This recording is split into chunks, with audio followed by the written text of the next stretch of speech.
Chapter 25. Seeking the Buried Treasure. There comes a time in every rightly constructed boy's life when he has a raging desire to go somewhere and dig for hidden treasure. This desire suddenly came upon Tom one day. He sallied out to find Joe Harper, but failed of success. Next he sought Ben Rogers. He had gone fishing. Presently he stumbled upon Huck Finn, the red-handed. Huck would answer. Tom took him to a private place and opened the matter to him confidentially. Huck was willing. Huck was always willing to take a hand in any enterprise that offered entertainment and required no capital, for he had a troublesome superabundance of that sort of time which is not money. "Where'll we dig?" said Huck. "Oh, most anywhere." "Why, is it hid all round?" "No, indeed it ain't. It's hid in mighty particular places, Huck. Sometimes on islands, sometimes in rotten chests under the end of a limb of an old dead tree, just where the shadow falls at midnight, but mostly under the floor in haunted houses." "Who hides it?" "Why, robbers, of course. Who'd you reckon? Sunday school superintendents?" "I don't know. If 'twas mine I wouldn't hide it. I'd spend it and have a good time." "So would I. But robbers don't do that way. They always hide it and leave it there." "Don't they come after it any more?" "No, they think they will, but they generally forget the marks, or else they die. Anyway, it lays there a long time and gets rusty, and by somebody finds an old yellow paper that tells how to find the marks, a paper that's got to be ciphered over about a week because it's mostly signs and hieroglyphics." "Hiero which?" "Hieroglyphics. Pictures and things, you know, that don't seem to mean anything." "Have you got one of them papers, Tom?" "No." "Well, then, how you going to find the marks?" "I don't want to find any marks. They always bury it under a haunted house, or on an island, or under a dead tree that's got one limb sticking out. Well, we've tried Jackson's Island a little, and we can try it again sometime. And there's the old haunted house up the Still House branch, and there's lots of dead limb trees, dead loads of 'em." "Is it under all of them?" "How you talk! No." "Then how you going to know which one to go for?" "Go for all of them." "Why, Tom, it'll take all summer." "Well, what of that? Suppose you find a brass pot with $100 in it, all rusty and gay, or a rotten chest full of diamonds. How's that?" Huck's eyes glowed. "That's bully. Plenty bully enough for me. Just you give me the $100, and I don't want no diamonds." "All right, but I bet you I ain't going to throw off on diamonds. Some of 'em's worth $20 apiece. There ain't any, hardly, but's worth 6 bits or $1. "No. Is that so?" "Certainly. Anybody'd tell you so. Hain't you ever seen one, Huck?" "Not as I remember." "Oh, kings have slathers of them." "Well, I don't know no kings, Tom." "I reckon you don't. But if you was to go to Europe you'd see a raft of 'em hopping around." "Do they hop?" "Hop? Your granny! No." "Well, what'd you say they did for?" "Shucks, I only meant you'd see 'em, not hopping, of course. What do they want to hop for? But I mean you'd just see 'em scattered around, you know, in a kind of a general way, like that old humpbacked Richard." "Richard? What's his other name?" "He didn't have any other name. Kings don't have any but a given name." "No? But they don't." "Well, if they like it, Tom, all right, but I don't want to be a king and have only just a given name, like a nigger. But say, where you going to dig first?" "Well, I don't know. S'pose we tackle that old dead limb tree on the hill t'other side of Stillhouse branch." "I'm agreed." So they got a crippled pick and a shovel and set out on their 3-mile tramp. They arrived hot and panting, and threw themselves down in the shade of a neighboring elm to rest and have a smoke. "I like this," said Tom. "So do I. Say, Huck, if we find a treasure here, what you going to do with your share?" "Well, I'll have pie and a glass of soda every day, and I'll go to every circus that comes along. I bet I'll have a gay time." "Well, ain't you going to save any of it?" "Save it? What for?" "Why, so as to have something to live on by and by." "Oh, that ain't any use. Pap would come back to this yer town some day and get his claws on it if I didn't hurry up, and I tell you he'd clean it out pretty quick. What you going to do with yourn, Tom?" "I'm going to buy a new drum, and a sure enough sword, and a red necktie and a bull pup, and get married." "Married?" "That's it." Tom, why, you ain't in your right mind. Wait, you'll see. Well, that's the foolishest thing you could do. Look at pap and my mother. Fight! Why, they used to fight all the time. I remember mighty well. That ain't anything. The girl I'm going to marry won't fight. Tom, I reckon they're all alike. They'll all comb a body. Now, you better think about this a while. I tell you, you better. What's the name of the gal? It ain't a gal at all. It's a girl. It's all the same, I reckon. Some says gal, some says girl. Both's right, like enough. Anyway, what's her name, Tom? I'll tell you sometime, not now. All right, that'll do. Only if you get married, I'll be more lonesomer than ever. No, you won't. You'll come and live with me. Now, stir out of this, and we'll go to digging. They worked and sweated for half an hour. No result. They toiled another half hour. Still no result. Huck said, "Do they always bury it as deep as this?" "Sometimes. Not always. Not generally. I reckon we haven't got the right place." So they chose a new spot and began again.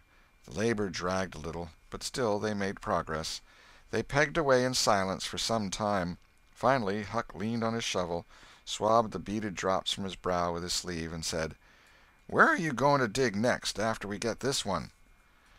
"I reckon maybe we'll tackle the old tree that's over yonder on Cardiff Hill, back of the widow's." "I reckon that'll be a good one.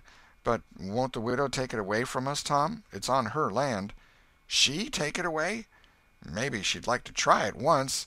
Whoever finds one of these hid treasures, it belongs to him. It don't make any difference whose land it's on." That was satisfactory. The work went on. By and by Huck said, "Blame it, we must be in the wrong place again. What do you think?" "It is mighty curious, Huck. I don't understand it. Sometimes witches interfere. I reckon maybe that's what's the trouble now." "Shucks, witches ain't got no power in the daytime." "Well, that's so. I didn't think of that. Oh, I know what the matter is. What a blamed lot of fools we are. You got to find out where the shadow of the limb falls at midnight, and that's where you dig. Then, consound it, we fooled away all this work for nothing. Now, hang it all, we've got to come back in the night. It's an awful long way. Can you get out?" "I bet I will. We've got to do it tonight, too, because if somebody sees these holes, they'll know in a minute what's here, and they'll go for it." "Well, I'll come around and mow tonight." "All right. Let's hide the tools in the bushes." The boys were there that night about the appointed time. They sat in the shadow, waiting. It was a lonely place, and an hour made solemn by old traditions. Spirits whispered in the rustling leaves. Ghosts lurked in the murky nooks. The deep baying of a hound floated up out of the distance. An owl answered with his sepulchral note. The boys were subdued by these solemnities, and talked little. By and by they judged that 12 had come. They marked where the shadow fell, and began to dig. Their hopes commenced to rise. Their interest grew stronger, and their industry kept pace with it. The hole deepened and still deepened, but every time their hearts jumped to hear the pick strike upon something, they only suffered a new disappointment. It was only a stone or a chunk. At last Tom said, "It ain't no use, Huck. We're wrong again." "Well, but we can't be wrong. We spotted the shadow to a dot." "I know it, but then there's another thing." "What's that?" "Why, we only guessed at the time. Like enough it was too late or too early." Huck dropped his shovel. "That's it," he said. "That's the very trouble. We got to give this one up. We can't ever tell the right time. And besides, this kind of thing's too awful, here this time of night with witches and ghosts a-fluttering around so. I feel as if something's behind me all the time, and I'm afeard to turn around because maybe there's others in front a-waiting for a chance. I've been creeping all over ever since I got here." "Well, I've been pretty much so too, Huck. They most always put in a dead man when they bury a treasure under a tree, to look out for it." "Lordy!" "Yes, they do. I've always heard that. Tom, I don't like to fool around much where there's dead people. A body's bound to get into trouble with 'em, sure." "I don't like to stir 'em up, either. Suppose this one here was to stick his skull out and say something." "Don't, Tom, it's awful." "Well, it just is. Huck, I don't feel comfortable a bit. Say, Tom, let's give this place up and try somewhere else." "All right, I reckon we better." "What'll it be?" Tom considered a while, and then said, "The Haunted House. That's it." Blame it, I don't like haunted houses, Tom. Why, they're a dern sight worse'n dead people. Dead people might talk, maybe, but they don't come sliding round in a shroud when you ain't noticing, and peep over your shoulder all of a sudden and grit their teeth the way a ghost does. I couldn't stand such a thing as that, Tom. Nobody could. Yes, but, Huck, ghosts don't travel around only at night. They won't hinder us from digging there in the daytime. Well, that's so. But you know mighty well people don't go about that haunted house in the day nor the night. Well, that's mostly because they don't like to go where a man's been murdered, anyway. But nothing's ever been seen around that house except in the night. Just some blue lights slipping by the windows. No regular ghosts. Well, where you see one of them blue lights flickering around, Tom, you can bet there's a ghost mighty close behind it. It stands to reason, because you know that they don't anybody but ghosts use 'em. Yes, that's so. But anyway, they don't come around in the daytime, so what's the use of our being afeard? Well, all right, we'll tackle the haunted house if you say so, but I reckon it's taking chances. They had started down the hill by this time. There, in the middle of the moonlit valley, below them stood the haunted house, utterly isolated, its fences gone long ago, rank weeds smothering the very doorsteps, the chimney crumpled to ruin, the window sashes vacant, a corner of the roof caved in. The boys gazed a while, half expecting to see a blue light flit past a window. Then, talking in a low tone, as befitted the time and the circumstances, they struck far off to the right, to give the haunted house a wide berth, and took their way homeward through the woods that adorned the rearward side of Cardiff Hill. End of chapter 25.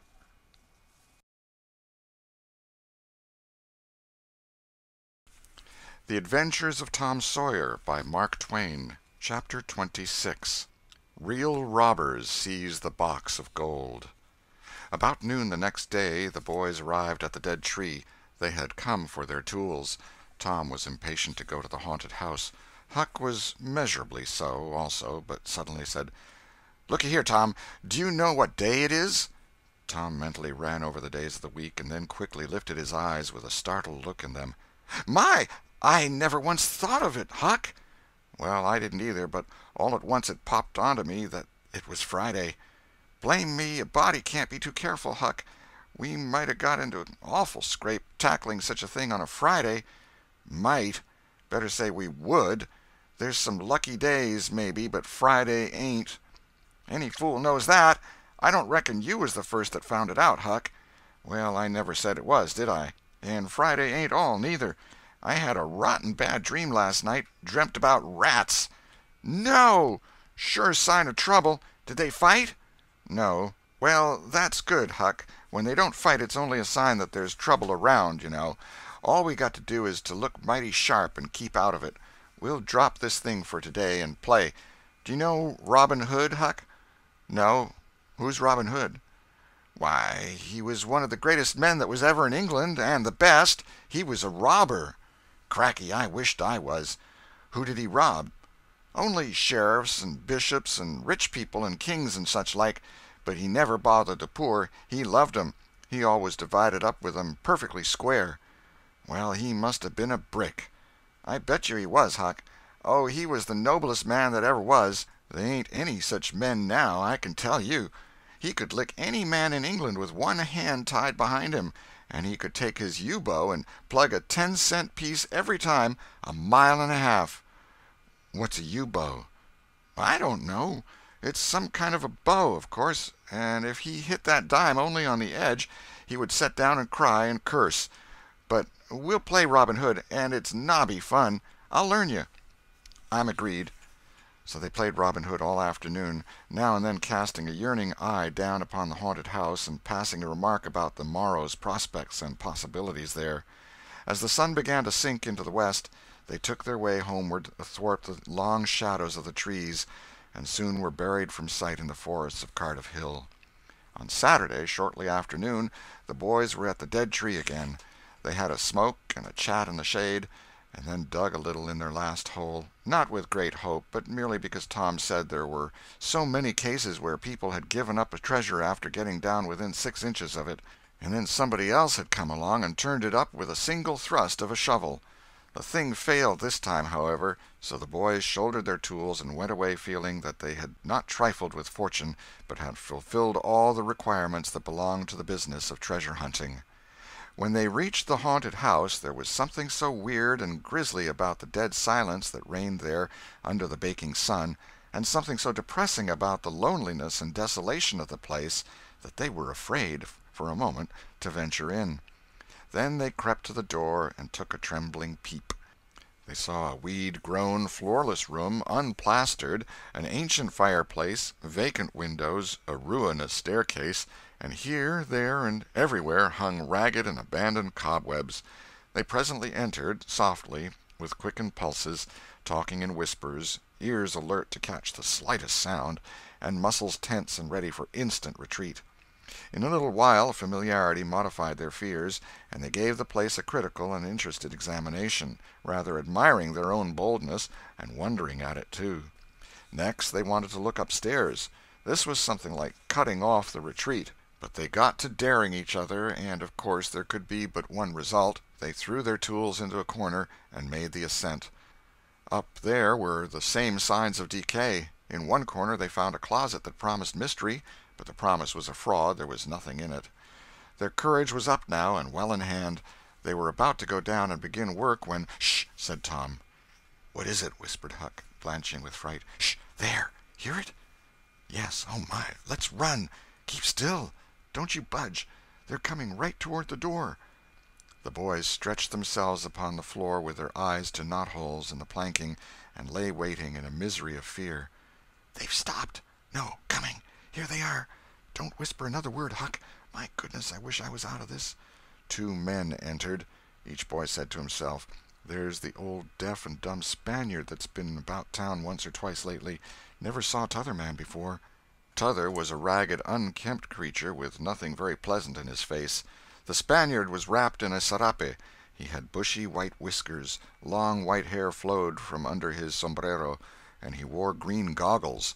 When they came in, T'other was talking in a low voice. They sat down on the ground, facing the door, with their backs to the wall, and the speaker continued his remarks.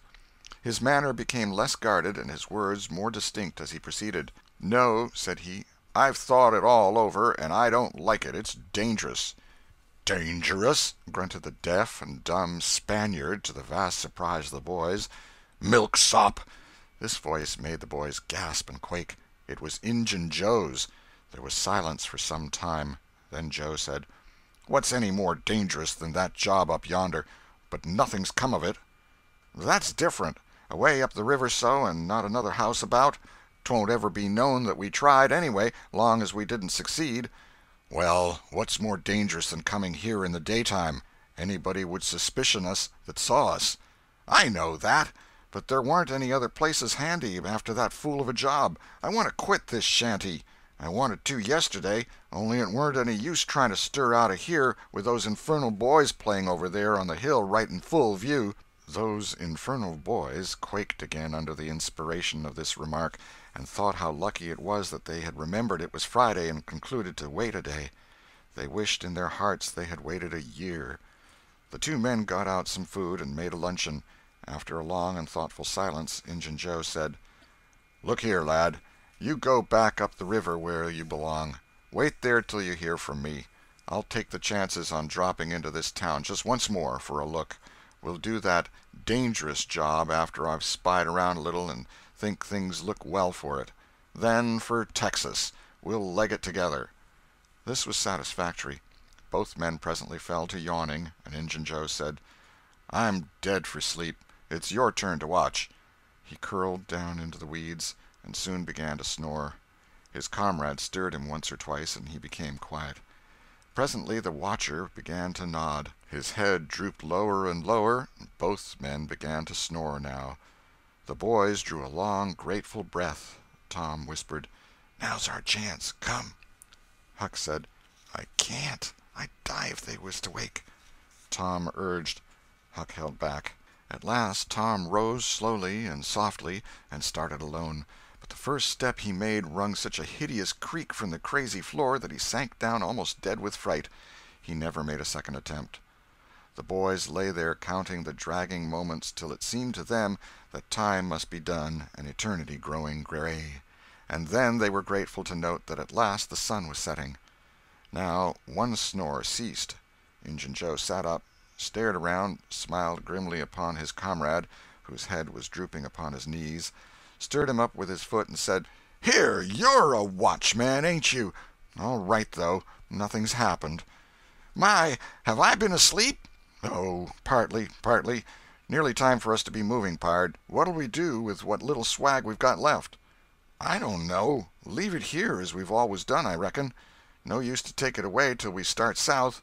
650 in silver's something to carry."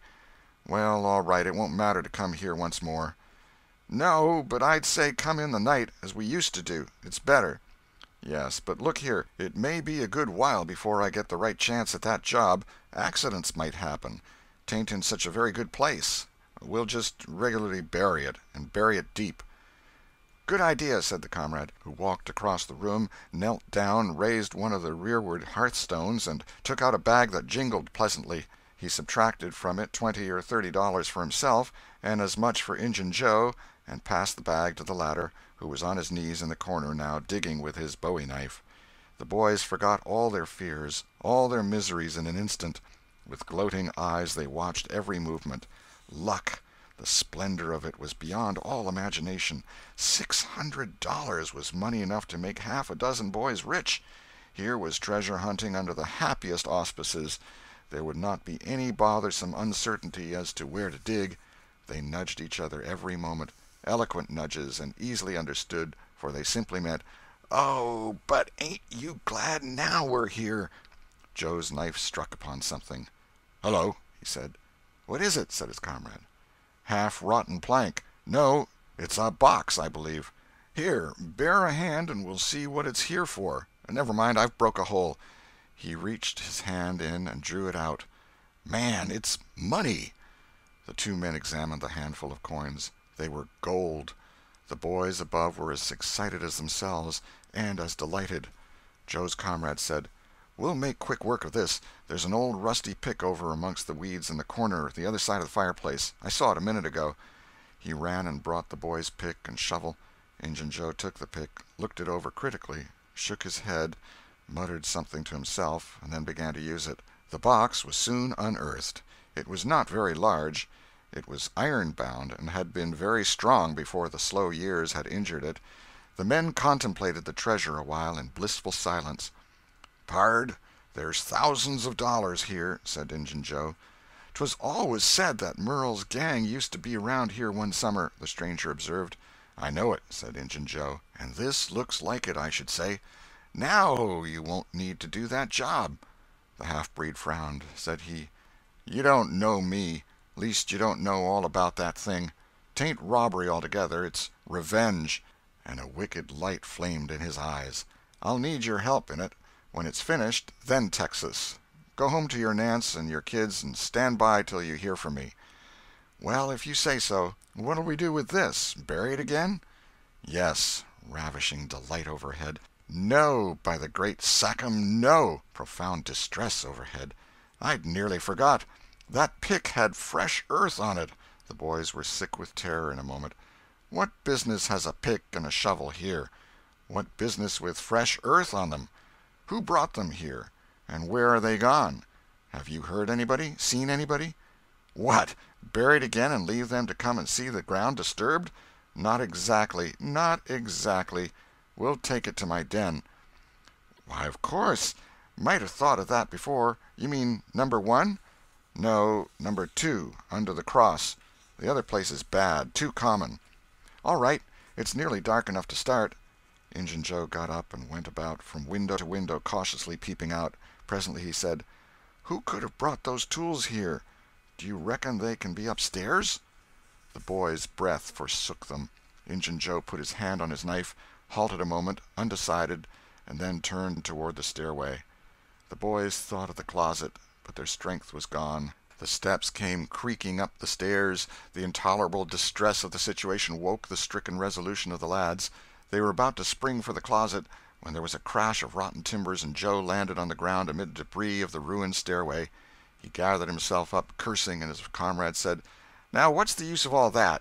If it's anybody, and they're up there, let 'em stay there. Who cares? If they want to jump down now and get into trouble, who objects? It will be dark in 15 minutes, and then let them follow us if they want to. I'm willing. In my opinion, whoever hove those things in here caught a sight of us and took us for ghosts or devils or something. I'll bet they're running yet." Joe grumbled a while. Then he agreed with his friend that what daylight was left ought to be economized in getting things ready for leaving. Shortly afterward they slipped out of the house in the deepening twilight and moved towards the river with their precious box. Tom and Huck rose up, weak but vastly relieved, and stared after them through the chinks between the logs of the house. Follow? Not they. They were content to reach ground again without broken necks and take the townward track over the hill. They did not talk much. They were too much absorbed in hating themselves, hating the ill luck that made them take the spade and the pick there. But for that, Injun Joe never would have suspected. He would have hidden the silver with the gold to wait there till his revenge was satisfied, and then he would have had the misfortune to find that money turn up missing. Bitter, bitter luck that the tools were ever brought there. They resolved to keep a lookout for that Spaniard when he should come to town spying out for chances to do his revengeful job, and follow him to Number 2, wherever that might be. Then a ghastly thought occurred to Tom. Revenge? What if he means us, Huck? "Oh, don't," said Huck, nearly fainting. They talked it all over, and as they entered town they agreed to believe that he might possibly mean somebody else, at least that he might at least mean nobody but Tom, since only Tom had testified. Very, very small comfort it was to Tom to be alone in danger. Company would be palpable improvement, he thought. End of chapter 26.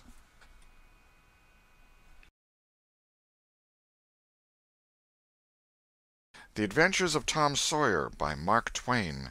Chapter 27. Trembling on the Trail. The adventure of the day mightily tormented Tom's dreams that night. 4 times he had his hands on that rich treasure, and 4 times it wasted to nothingness in his fingers, as sleep forsook him, and wakefulness brought back the hard reality of his misfortune. As he lay in the early morning recalling the incidents of his great adventure, he noticed that they seemed curiously subdued and far away, somewhat as if they had happened in another world, or in a time long gone by. Then it occurred to him that the great adventure itself must be a dream. There was one very strong argument in favor of this idea, namely, that the quantity of coin he had seen was too vast to be real. He had never seen as much as $50 in one mass before, and he was like all boys of his age and station in life, in that he imagined that all references to hundreds and thousands were mere fanciful forms of speech, and that no such sums really existed in the world. He never had supposed for a moment that so large a sum as $100 was to be found in actual money in anyone's possession. If his notions of hidden treasure had been analyzed, they would have been found to consist of a handful of real dimes and a bushel of vague, splendid, ungraspable dollars. But the incidents of his adventure grew sensibly sharper and clearer under the attrition of thinking them over, and so he presently found himself leaning to the impression that the thing might not have been a dream after all. This uncertainty must be swept away. He would snatch a hurried breakfast and go and find Huck. Huck was sitting on the gunwale of a flatboat, listlessly dangling his feet in the water and looking very melancholy. Tom concluded to let Huck lead up to the subject. If he did not do it, then the adventure would be proved to have been only a dream. "Hello, Huck." "Hello yourself." Silence for a minute. "Tom, if we'd 'a' left the blamed tools at the dead tree, we'd 'a' got the money. Oh, ain't it awful?" "'Tain't a dream, then. 'Tain't a dream. Somehow I most wish it was. Dogged if I don't, Huck." "What ain't a dream?" "Oh, that thing yesterday. I been half thinking it was." "Dream! If them stairs hadn't broke down you'd 'a' seen how much dream it was. I've had dreams enough all night, with that patch-eyed Spanish devil going for me all through 'em. Rot him!" "No, not rot him. Find him. Track the money." "Tom, we'll never find him. A feller don't have only one chance for such a pile, and that one's lost. I'd feel mighty shaky if I was to see him, anyway." "Well, so'd I, But I'd like to see him anyway, track him out, to his number two.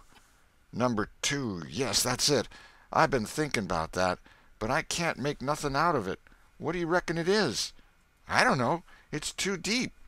Say, Huck, maybe it's the number of a house." "Goody! No, Tom, that ain't it. If it is, it ain't in this one-horse town. They ain't no numbers here." "Well, that's so. Let me think a minute. Here, it's the number of a room in a tavern, you know." "Oh, that's the trick. They ain't only two taverns. We can find out quick. You stay here, Huck, till I come." Tom was off at once. He did not care to have Huck's company in public places. He was gone half an hour. He found that in the best tavern, number two had long been occupied by a young lawyer, and was still so occupied. In the less ostentatious house, number two was a mystery. The tavern-keeper's young son said it was kept locked all the time, and he never saw anybody go into it or come out of it except at night. He did not know any particular reason for this state of things, had had some little curiosity, but it was rather feeble, had made the most of the mystery by entertaining himself with the idea that the room was haunted, had noticed that there was a light in there the night before. "That's what I've found out, Huck. I reckon that's the very number two we're after." "I reckon it is, Tom. Now, what you going to do?" "Let me think." Tom thought a long time. Then he said, "I'll tell you. The back door of that number two is the door that comes out into the little close alley between the tavern and the old rattle-trap of a brick store. Now you get hold of all the door keys you can find, and I'll nip all of Aunty's, and the first dark night we'll go there and try 'em. And mind you, keep a lookout for Injun Joe, because he said he was going to drop into town and spy around once more for a chance to get his revenge. If you see him, you just follow him, and if he don't go to that number two, that ain't the place." "Lordy, I don't want to foller him by myself." "Why, it'll be night, sure. He mightn't ever see you, and if he did, maybe he'd never think anything." "Well, if it's pretty dark, I reckon I'll track him. I don't know. I'll try." "You bet I'll follow him if it's dark, Huck. Why, he might have found out he couldn't get his revenge, and be going right after that money." "It's so, Tom, it's so. I'll foller him. I will, by jingoes." "Now you're talking. Don't you ever weaken, Huck, and I won't." End of chapter 27.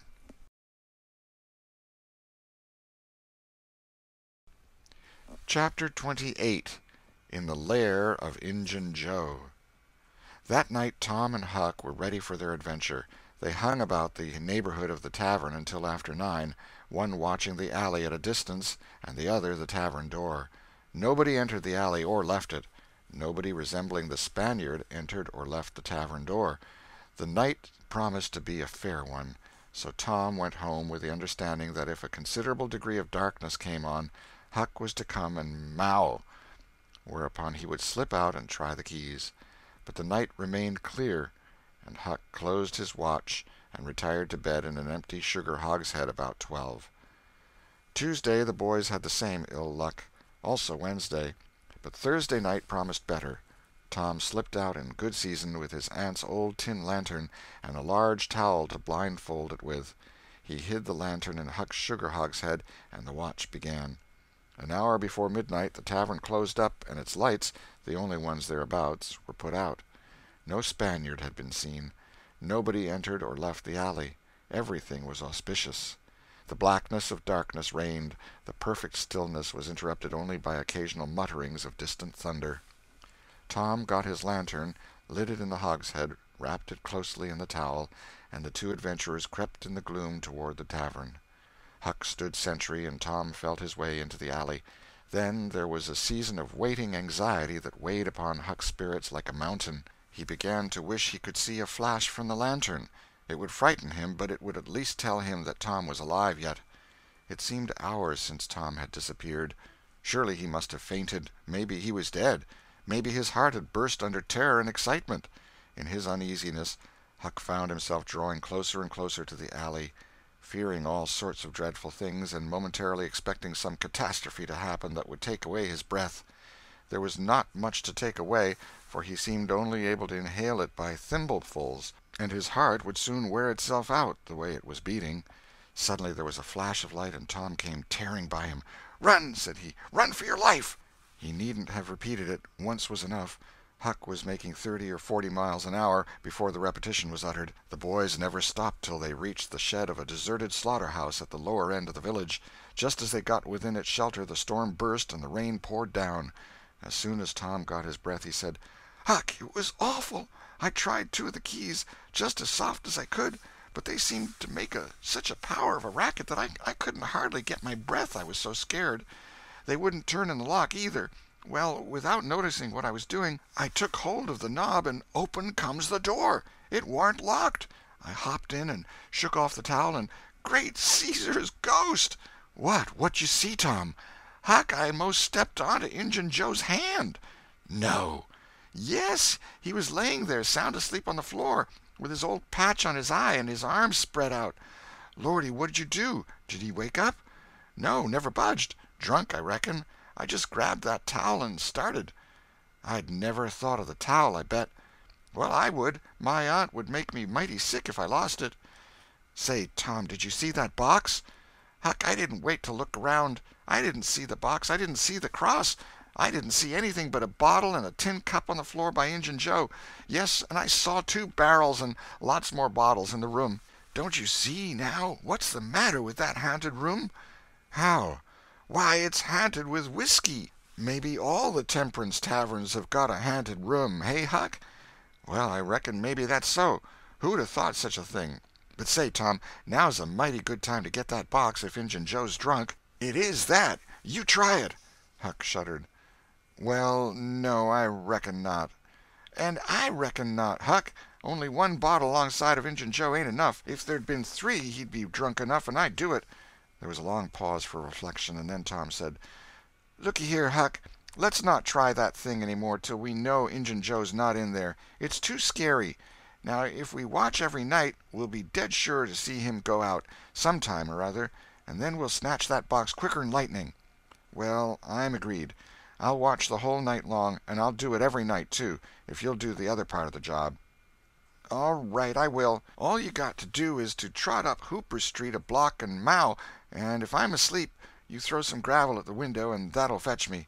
"Agreed, and good as wheat." "Now, Huck, the storm's over and I'll go home. It'll begin to be daylight in a couple hours. You go back and watch that long, will you?" "I said I would, Tom, and I will. I'll haunt that tavern every night for a year. I'll sleep all day and I'll stand watch all night." "That's all right. Now, where are you going to sleep?" "In Ben Rogers' hayloft. He lets me, and so does his pap's nigger man, Uncle Jake. I tote water for Uncle Jake whenever he wants me to, and any time I ask him he gives me a little something to eat if he can spare it. That's a mighty good nigger, Tom. He likes me, because I don't ever act as if I was above him. Sometimes I set right down and eat with him. But you needn't tell that. A body's got to do things when he's awful hungry he wouldn't want to do as a steady thing." "Well, if I don't want you in the daytime I'll let you sleep. I won't come bothering round. Any time you see something's up in the night, just skip right around and meow." End of chapter 28.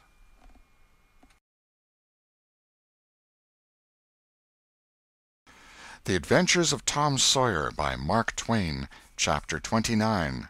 Huck Saves the Widow. The first thing Tom heard on Friday morning was a glad piece of news. Judge Thatcher's family had come back to town the night before. Both Injun Joe and the treasure sank into secondary importance for a moment, and Becky took the chief place in the boy's interest.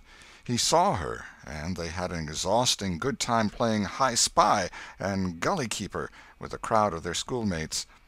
The day was completed and crowned in a peculiarly satisfactory way. Becky teased her mother to appoint the next day for the long-promised and long-delayed picnic, and she consented. The child's delight was boundless, and Tom's not more moderate. The invitations were sent out before sunset, and straightway the young folks of the village were thrown into a fever of preparation and pleasurable anticipation. Tom's excitement enabled him to keep awake until a pretty late hour, and he had good hopes of hearing Huck's mow and of having his treasure to astonish Becky and the picnickers with next day. But he was disappointed. No signal came that night. Morning came, eventually, and by 10 or 11 o'clock a giddy and rollicking company were gathered at Judge Thatcher's, and everything was ready for a start. It was not the custom for elderly people to mar picnics with their presence. The children were considered safe enough under the wings of a few young ladies of 18 and a few young gentlemen of 23 or thereabouts. The old steam ferry-boat was chartered for the occasion. Presently the gay throng filed up the main street laden with provision baskets. Sid was sick and had to miss the fun. Mary remained at home to entertain him. The last thing Mrs. Thatcher said to Becky was, "You'll not get back till late. Perhaps you'd better stay all night with some of the girls that live near the ferry landing, child." "Then I'll stay with Susy Harper, mamma." "Very well. And mind and behave yourself, and don't be any trouble." Presently, as they tripped along, Tom said to Becky, "Say, I'll tell you what we'll do. Instead of going to Joe Harper's, we'll climb right up the hill and stop at the Widow Douglas's. She'll have ice cream. She has it most every day. Dead loads of it. And she'll be awful glad to have us." "Oh, that will be fun." Then Becky reflected a moment and said, "But what will mamma say?" "Well, how she'll ever know?" The girl turned the idea over in her mind, and said reluctantly, "I reckon it's wrong, but—" "But shucks, your mother won't know, and so what's the harm? All she wants is that you'll be safe, and I bet you she'd have said go there if she'd 'a' thought about it. I know she would." The Widow Douglas's splendid hospitality was a tempting bait. It and Tom's persuasions presently carried the day, so it was decided to say nothing to anybody about the night's program. Presently it occurred to Tom that maybe Huck might come in this very night and give the signal. The thought took a deal of the spirit out of his anticipation. Still, he could not bear to give up the fun at Widow Douglas's. And why should he give it up, he reasoned. The signal did not come the night before, so why should it be any more likely to come tonight? The sure fun of the evening outweighed the uncertain treasure, and, boylike, he determined to yield to the stronger inclination and not allow himself to think of the box of money another time that day. 3 miles below town the ferry-boat stopped at the mouth of the woody hollow and tied up. The crowd swarmed ashore, and soon the forest distances and craggy heights echoed far and near with shoutings and laughter. All the different ways of getting hot and tired were gone through with, and by the rovers straggled back to camp, fortified with responsible appetites, and then the destruction of the good things began. After the feast there was a refreshing season of rest and chat in the shade of spreading oaks. By and by somebody shouted, "Who's ready for the cave?" Everybody was. Bundles of candles were procured, and straightway there was a general scamper up the hill. The mouth of the cave was up the hillside, an opening shaped like a letter A. Its massive oaken door stood unbarred.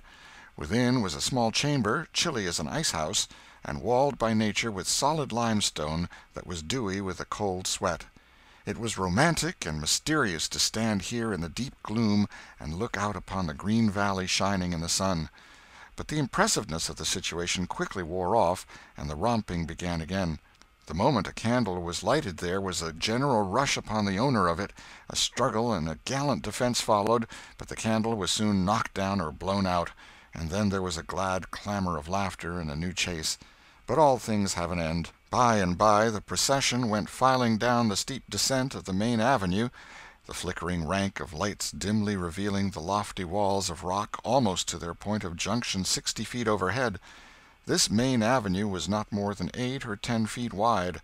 Every few steps other lofty and still narrower crevices branched from it on either hand, for McDougal's cave was but a vast labyrinth of crooked aisles that ran into each other and out again and led nowhere. It was said that one might wander days and nights together through its intricate tangle of rifts and chasms and never find the end of the cave, and that he might go down and still down into the earth, and it was just the same, labyrinth underneath labyrinth, and no end to any of them. No man knew the cave. That was an impossible thing. Most of the young men knew a portion of it, and it was not customary to venture much beyond this known portion. Tom Sawyer knew as much of the cave as anyone. The procession moved along the main avenue some 3/4 of a mile, then groups and couples began to slip aside into branch avenues, fly along the dismal corridors, and take each other by surprise at points where the corridors joined again. Parties were able to elude each other for the space of half an hour without going beyond the known ground. By and by, one group after another came straggling back to the mouth of the cave, panting, hilarious, smeared from head to foot with tallow drippings, daubed with clay, and entirely delighted with the success of the day. Then they were astonished to find that they had been taking no note of time, and that night was about at hand. The clanging bell had been calling for half an hour. However, this sort of close to the day's adventures was romantic and therefore satisfactory. When the ferryboat with her wild freight pushed into the stream, nobody cared sixpence for the wasted time but the captain of the craft. Huck was already upon his watch when the ferryboat's lights went glinting past the wharf. He heard no noise on board, for the young people were as subdued and still as people usually are who are nearly tired to death. He wondered what boat it was, and why she did not stop at the wharf, and then he dropped her out of his mind and put his attention upon his business. The night was growing cloudy and dark. 10 o'clock came, and the noise of vehicles ceased. Scattered lights began to wink out. All straggling foot-passengers disappeared. The village betook itself to its slumbers, and left the small watcher alone with the silence and the ghosts. 11 o'clock came, and the tavern lights were put out. Darkness everywhere now. Huck waited what seemed a weary long time, but nothing happened. His faith was weakening. Was there any use? Was there really any use? Why not give it up and turn in? A noise fell upon his ear. He was all attention in an instant. The alley door closed softly. He sprang to the corner of the brick store. The next moment 2 men brushed by him, and one seemed to have something under his arm. It must be that box. So they were going to remove the treasure. Why call Tom now?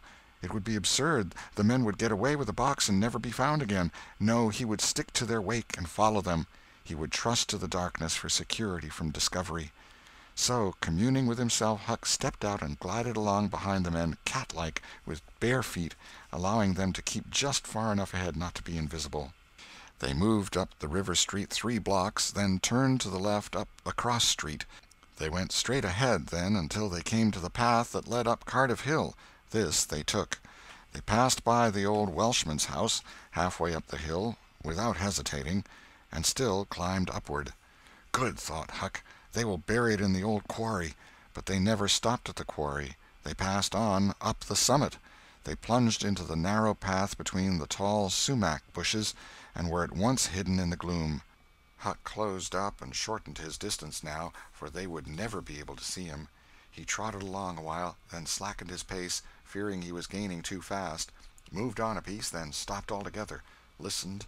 No sound. None, save that he seemed to hear the beating of his own heart. The hooting of an owl came from over the hill. Ominous sound. But no footsteps. Heavens, was everything lost? He was about to spring with winged feet when a man cleared his throat not 4 feet from him. Huck's heart shot into his throat, but he swallowed it again, and then he stood there, shaking as if a dozen agues had taken charge of him at once, and so weak that he thought he must surely fall to the ground. He knew where he was. He knew he was within 5 steps of the stile leading into Widow Douglas's grounds. Very well, he thought, let them bury it there. It won't be hard to find. Now there was a voice, a very low voice, Injun Joe's. Damn her. Maybe she's got company. There's lights, late as it is. I can't see any. This was that stranger's voice, the stranger of the haunted house. A deadly chill went to Huck's heart. This, then, was the revenge job. His thought was to fly. Then he remembered that the Widow Douglas had been kind to him more than once, and maybe these men were going to murder her. He wished he dared venture to warn her, but he knew he didn't dare. They might come and catch him. He thought all this and more in the moment that lapsed between the stranger's remark and Injun Joe's next, which was, "Because the bush is in your way. Now this way. Now you see, don't you?" "Yes. Well, there is company there, I reckon. Better give it up." "Give it up? And I just leaving this country forever? Give it up and maybe never have another chance? I tell you again, as I've told you before, I don't care for her swag. You may have it. But her husband was rough on me. Many times he was rough on me. And mainly he was the justice of the peace that jugged me for a vagrant. And that ain't all. It ain't a millionth part of it. He had me horsewhipped. Horsewhipped in front of the jail like a nigger, with all the town looking on. Horsewhipped, do you understand? He took advantage of me and died, but I'll take it out of her." "Oh, don't kill her. Don't do that." "Kill? Who said anything about killing? I would kill him if he were here, but not her. When you want to get revenge on a woman, you don't kill her. Bosh, you go for her looks. You slit her nostrils, you notch her ears like a sow." "By God, that's—" "Keep your opinion to yourself. It will be safest for you. I'll tie her to the bed. If she bleeds to death, is that my fault? I'll not cry if she does. My friend, you'll help in this thing, for my sake. That's why you're here. I mightn't be able alone. If you flinch, I'll kill you. Do you understand that? And if I have to kill you, I'll kill her, and then I reckon nobody'll ever know much about who done this business." "Well, if it's got to be done, let's get at it. The quicker the better. I'm all in a shiver." "Do it now? And company there?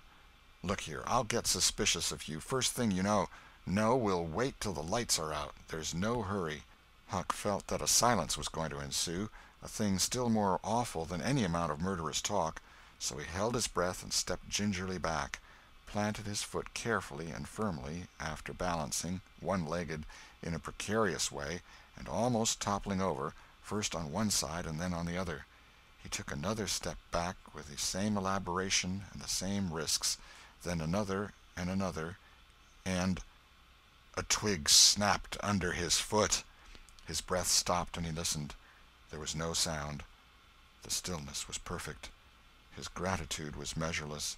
Now he turned in his tracks, between the walls of sumac bushes, turned himself as carefully as if he were a ship, and then stepped quickly but cautiously along. When he emerged at the quarry he felt secure, and so he picked up his nimble heels and flew. Down, down he sped till he reached the Welshman's. He banged at the door, and presently the heads of the old man and his two stalwart sons were thrust from the windows. "What's the row there? Who's banging? What do you want?"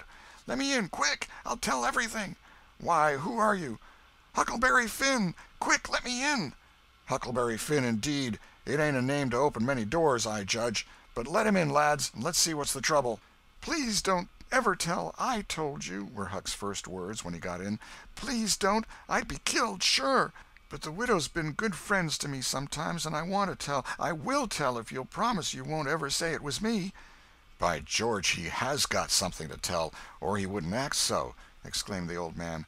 "Out with it, and nobody here'll ever tell, lad." 3 minutes later the old man and his sons, well armed, were up the hill and just entering the sumac path on tiptoe, their weapons in their hands. Huck accompanied them no farther. He hid behind a great boulder and fell to listening. There was a lagging, anxious silence, and then all of a sudden there was an explosion of firearms and a cry. Huck waited for no particulars. He sprang away and sped down the hill as fast as his legs could carry him. End of chapter 29.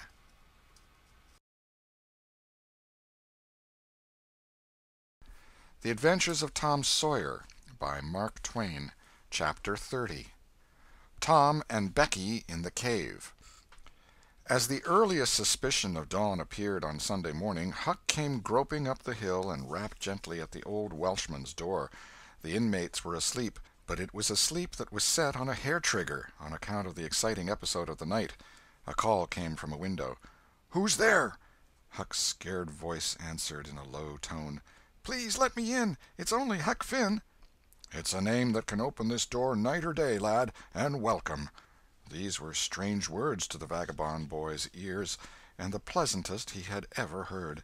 He could not recollect that the closing word had ever been applied in his case before.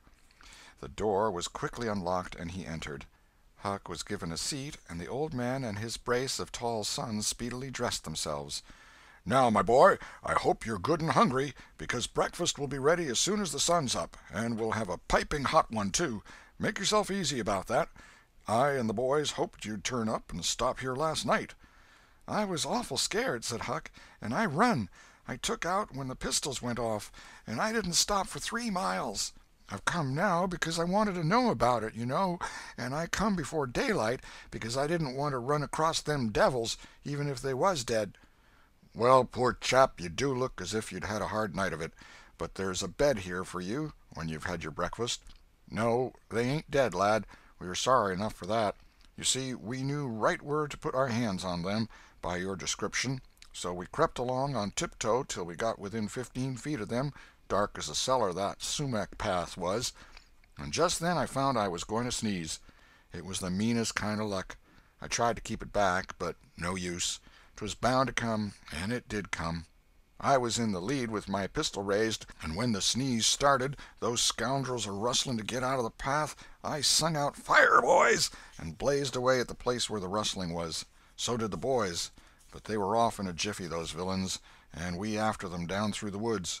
I judge we never touched them. They fired a shot apiece as they started, but their bullets whizzed by and didn't do us any harm. As soon as we lost the sound of their feet, we quit chasing, and went down and stirred up the constables. They got a posse together and went off to guard the river bank, and as soon as it is light the sheriff and a gang are going to beat up the woods. My boys will be with them presently. I wish we had some sort of description of those rascals. 'Twould help a good deal. But you couldn't see what they were like in the dark, lad, I suppose?" "Oh, yes, I saw them downtown and followed them." "Splendid!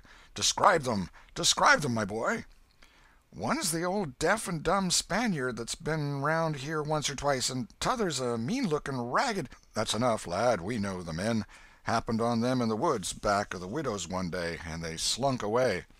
Off with you, boys, and tell the sheriff. Get your breakfast tomorrow morning." The Welshman's sons departed at once. As they were leaving the room, Huck sprang up and exclaimed, "Oh, please don't tell anybody it was me that blowed on them. Oh, please!" "All right if you say it, Huck, but you ought to have the credit of what you did." "Oh, no, no, please don't tell." When the young men were gone, the old Welshman said, "They won't tell, and I won't.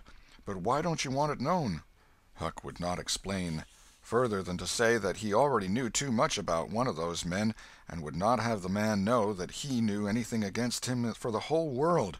He would be killed for knowing it, sure. The old man promised secrecy once more, and said, "How did you come to follow these fellows, lad? Were they looking suspicious?" Huck was silent while he framed a duly cautious reply.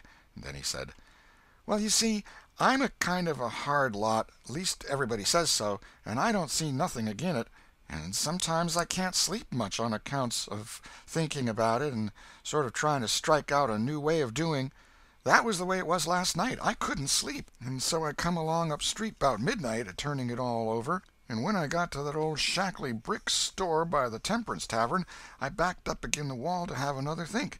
Well, just then along comes these two chaps slipping along close by me, with something under their arm, and I reckoned they'd stole it.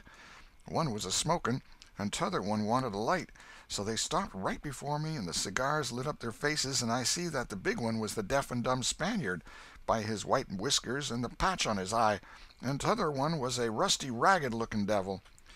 "Could you see the rags by the light of the cigars?" This staggered Huck for a moment. Then he said, "Well, I don't know, but somehow it seems as if I did."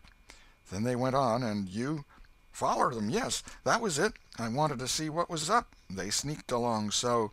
I dogged 'em to the widder's stile, and stood in the dark and heard the ragged one beg for the widder, and the Spaniard swear he'd spile her looks, just as I told you, and your two—" "What? The deaf and dumb man said all that?" Huck had made another terrible mistake. He was trying his best to keep the old man from getting the faintest hint of who the Spaniard might be, and yet his tongue seemed determined to get him into trouble in spite of all he could do. He made several efforts to creep out of his scrape, but the old man's eye was upon him, and he made blunder after blunder. Presently the Welshman said, "My boy, don't be afraid of me. I wouldn't hurt a hair of your head for all the world. No, I'd protect you. I'd protect you. This Spaniard is not deaf and dumb. You've let that slip without intending it. You can't cover that up now. You know something about that Spaniard that you want to keep dark. Now trust me. Tell me what it is, and trust me. I won't betray you."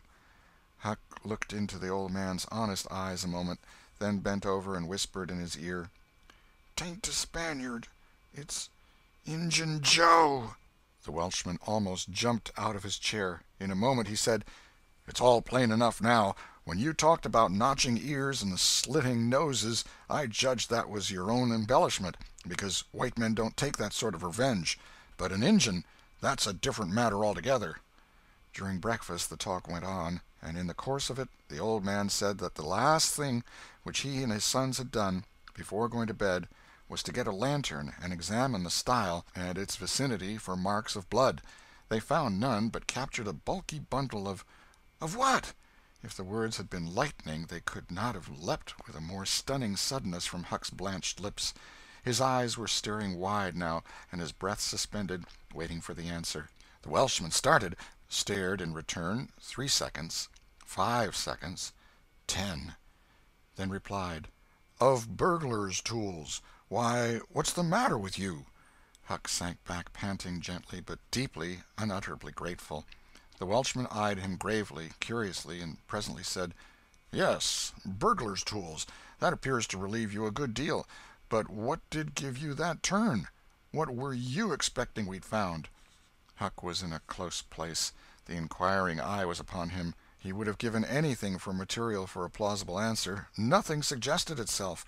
The inquiring eye was boring deeper and deeper. A senseless reply offered. There was no time to weigh it. So, at a venture, he uttered it, feebly. "Sunday-school books, maybe?" Poor Huck was too distressed to smile, but the old man laughed loud and joyously, shook up the details of his anatomy from head to foot, and ended by saying that such a laugh was money in a man's pocket, because it cut down the doctor's bills like everything. Then he added, "Poor old chap, you're white and jaded. You ain't well a bit. No wonder you're a little flighty and off your balance. But you'll come out of it. Rest and sleep will catch you up all right, I hope." Huck was irritated to think he had been such a goose and betrayed such a suspicious excitement, for he had dropped the idea that the parcel brought from the tavern was the treasure as soon as he had heard the talk at the widow's stile. He had only thought it was not the treasure, however; he had not known that it wasn't, and so the suggestion of a captured bundle was too much for his self-possession. But on the whole he felt glad the little episode had happened, for now he knew beyond all question that that bundle was not the bundle, and so his mind was at rest and exceedingly comfortable. In fact, everything seemed to be drifting just in the right direction now. The treasure must be still in Number 2. The men would be captured and jailed that day, and he and Tom could seize the gold that night without any trouble or any fear of interruption. Just as breakfast was completed there was a knock at the door. Huck jumped for a hiding-place, for he had no mind to be connected even remotely with the late event. The Welshman admitted several ladies and gentlemen, among them the Widow Douglas, and noticed that groups of citizens were climbing up the hill to stare at the stile. So the news had spread. The Welshman had to tell the story of the night to the visitors. The widow's gratitude for her preservation was outspoken. "Don't say a word about it, madam. There's another that you're more beholden to than you are to me and my boys, maybe, but he don't allow me to tell his name. We wouldn't have been there but for him." Of course this excited a curiosity so vast that it almost belittled the main matter, but the Welshman allowed it to eat into the vitals of his visitors, and through them be transmitted to the whole town, for he refused to part with his secret. When all else had been learned, the widow said, "I went to sleep reading in bed and slept straight through all that noise. Why didn't you come and wake me?" "We judged it weren't worth while. Those fellows weren't likely to come again. They hadn't any tools left to work with, and what was the use of waking you up and scaring you to death? My 3 negro men stood guard at your house all the rest of the night. They've just come back." More visitors came, and the story had to be told and retold for a couple of hours more. There was no Sabbath school during day-school vacation, but everybody was early at church. The stirring event was well canvassed. News came that not a sign of the 2 villains had been yet discovered. When the sermon was finished, Judge Thatcher's wife dropped alongside of Mrs. Harper as she moved down the aisle with the crowd, and said, "Is my Becky going to sleep all day? I just expected she would be tired to death." "Your Becky?" "Yes," with a startled look. "Didn't she stay with you last night?" "Why, no."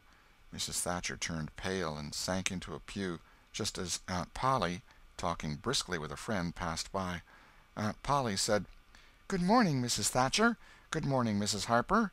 I've got a boy that's turned up missing. I reckon my Tom stayed at your house last night, one of you, and now he's afraid to come to church.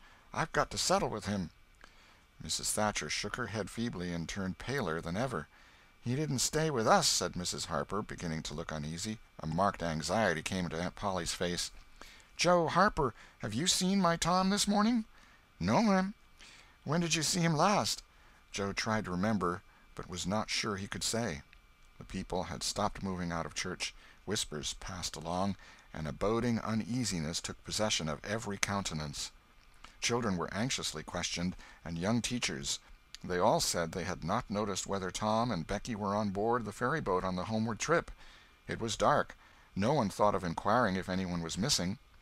One young man finally blurted out his fear that they were still in the cave. Mrs. Thatcher swooned away. Aunt Polly fell to crying and wringing her hands.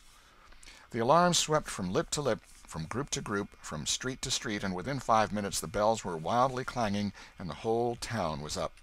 The Cardiff Hill episode sank into instant insignificance, the burglars were forgotten, horses were saddled, skiffs were manned, the ferryboat ordered out, and before the horror was half an hour old 200 men were pouring down highroad and river toward the cave. All the long afternoon the village seemed empty and dead. Many women visited Aunt Polly and Mrs. Thatcher and tried to comfort them. They cried with them, too, and that was still better than words.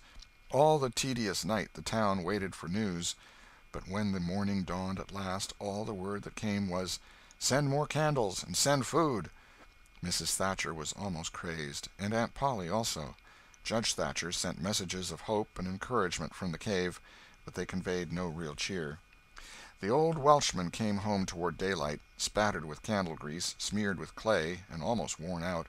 He found Huck still in the bed that had been provided for him, and delirious with fever. The physicians were all at the cave, so the Widow Douglas came and took charge of the patient. She said she would do her best by him, because whether he was good, bad, or indifferent, he was the Lord's, and nothing that was the Lord's was a thing to be neglected. The Welshman said Huck had good spots in him, and the widow said, "You can depend on it. That's the Lord's mark. He don't leave it off. He never does. Puts it somewhere on every creature that comes from his hands." Early in the forenoon, parties of jaded men began to straggle into the village, but the strongest of the citizens continued searching. All the news that could be gained was that remotenesses of the cavern were being ransacked that had never been visited before, that every corner and crevice was going to be thoroughly searched, that wherever one wandered through the maze of passages, lights were to be seen flitting hither and thither in the distance, and shoutings and pistol-shots sent their hollow reverberations to the ear down the somber aisles. In one place, far from the section usually traversed by tourists, the names Becky and Tom had been found traced upon the rocky wall with candle smoke, and near at hand a grease-soiled bit of ribbon. Mrs. Thatcher recognized the ribbon and cried over it. She said it was the last relic she would ever have of her child, and that no other memorial of her could ever be so precious, because this one parted latest from the living body before the awful death came. Some said that now and then in the cave a far-away speck of light would glimmer, and then a glorious shout would burst forth, and a score of men go trooping down the echoing aisle, and then a sickening disappointment always followed. The children were not there. It was only a searcher's light. 3 dreadful days and nights dragged their tedious hours along, and the village sank into a hopeless stupor. No one had heart for anything. The accidental discovery just made, that the proprietor of the Temperance Tavern kept liquor on his premises, scarcely fluttered the public pulse, tremendous as the fact was. In a lucid interval Huck feebly led up to the subject of taverns, and finally asked, dimly dreading the worst, if anything had been discovered at the Temperance Tavern since he had been ill. "Yes," said the widow. Huck started up in bed, wild-eyed. "What? What was it?" "Liquor, and the place has been shut up." "Lie down, child. What a turn you did give me." "Only tell me just one thing, only just one, please. Was it Tom Sawyer that found it?" The widow burst into tears. "Hush, hush, child, hush. I've told you before, you must not talk. You are very, very sick." Then nothing but liquor had been found. There would have been a great powwow if it had been the gold.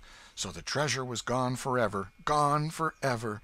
But what could she be crying about? Curious that she should cry. These thoughts worked their dim way through Huck's mind, and under the weariness they gave him he fell asleep. The widow said to herself, "There, he's asleep, poor wreck. Tom Sawyer find it. Pity but somebody could find Tom Sawyer. Ah, there ain't many left now that's got hope enough, or strength enough either, to go on searching." End of chapter 30.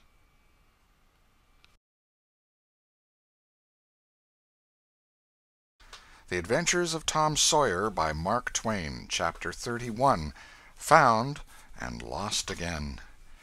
Now to return to Tom and Becky's share in the picnic. They tripped along the murky aisles with the rest of the company, visiting the familiar wonders of the cave, wonders dubbed with rather over-descriptive names such as the drawing-room, the cathedral, Aladdin's palace, and so on. Presently the hide-and-seek frolicking began, and Tom and Becky engaged in it with zeal until the exertion began to grow a trifle wearisome. Then they wandered down a sinuous avenue, holding their candles aloft and reading the tangled webwork of names, dates, post-office addresses, and mottos with which the rocky walls had been frescoed in the candle-smoke. Still drifting along and talking, they scarcely noticed that they were now in a part of the cave whose walls were not frescoed. They smoked their own names under an overhanging shelf and moved on. Presently they came to a place where a little stream of water, trickling over a ledge, and carrying a limestone sediment with it, had, in the slow-dragging ages, formed a laced and ruffled Niagara in gleaming and imperishable stone. Tom squeezed his small body behind it in order to illuminate it for Becky's gratification. He found that it curtained a sort of steep natural stairway which was enclosed between narrow walls, and at once the ambition to be a discoverer seized him. Becky responded to his call, and they made a smoke-mark for future guidance and started upon their quest. They wound this way and that far down into the secret depths of the cave, made another mark, and branched off in search of novelties to tell the upper world about. In one place they found a spacious cavern, from whose ceiling depended a multitude of shining stalactites of the length and circumference of a man's leg. They walked all about it, wondering and admiring, and presently left it by one of the numerous passages that opened into it. This shortly brought them to a bewitching spring, whose basin was encrusted with a frostwork of glittering crystals. It was in the midst of a cavern whose walls were supported by many fantastic pillars, which had been formed by the joining of great stalactites and stalagmites together, the result of the ceaseless water-drip of centuries. Under the roof vast knots of bats had packed themselves together, thousands in a bunch. The lights disturbed the creatures, and they came flocking down by hundreds, squeaking and darting furiously at the candles. Tom knew their ways and the danger of this sort of conduct.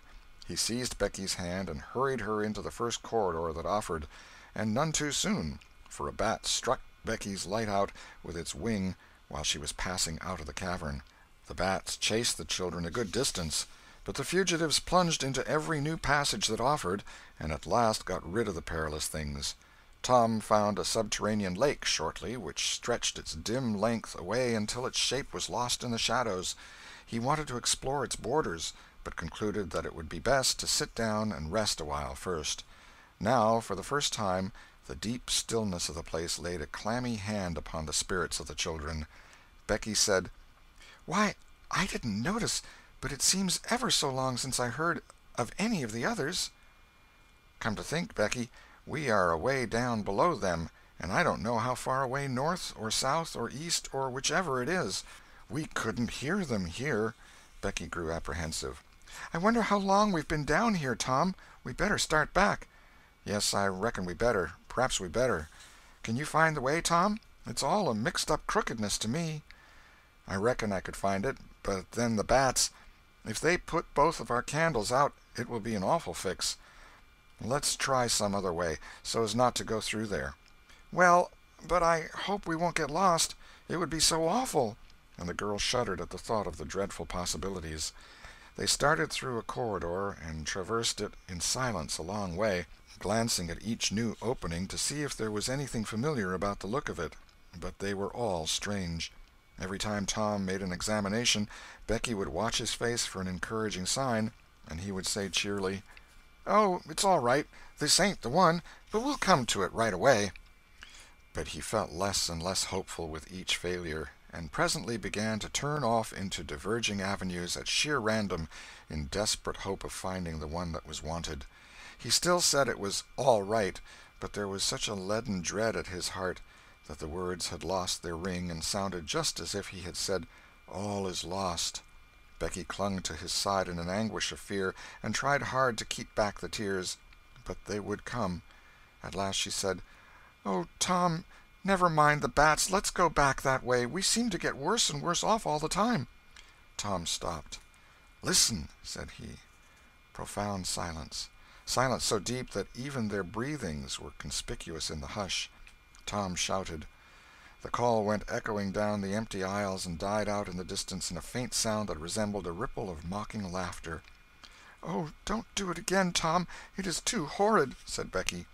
"It is horrid, but I better, Becky. They might hear us, you know." And he shouted again. The might was even a chillier horror than the ghostly laughter. It so confessed a perishing hope. The children stood still and listened, but there was no result. Tom turned upon the back track at once and hurried his steps. It was but a little while before a certain indecision in his manner revealed another fearful fact to Becky. He could not find his way back. "Oh, Tom, you didn't make any marks." "Becky, I was such a fool, such a fool. I never thought we might want to come back. No, I can't find the way. It's all mixed up." "Tom, Tom, we're lost, we're lost. We never can get out of this awful place. Oh, why did we ever leave the others?" She sank to the ground and burst into such a frenzy of crying that Tom was appalled with the idea that she might die, or lose her reason. He sat down by her and put his arms around her. She buried her face in his bosom. She clung to him. She poured out her terrors, her unavailing regrets, and the far echoes turned them all to jeering laughter. Tom begged her to pluck up hope again, and she said she could not. He fell to blaming and abusing himself for getting her into this miserable situation, and this had a better effect. She said she would try to hope again.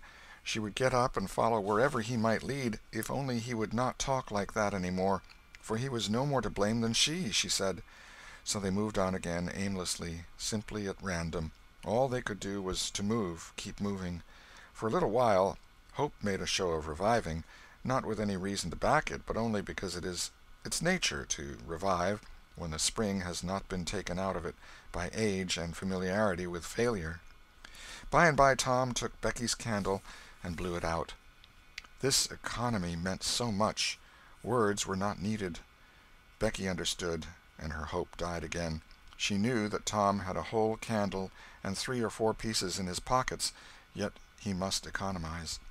By and by fatigue began to assert its claims. The children tried to pay no attention, for it was dreadful to think of sitting down when time was grown to be so precious.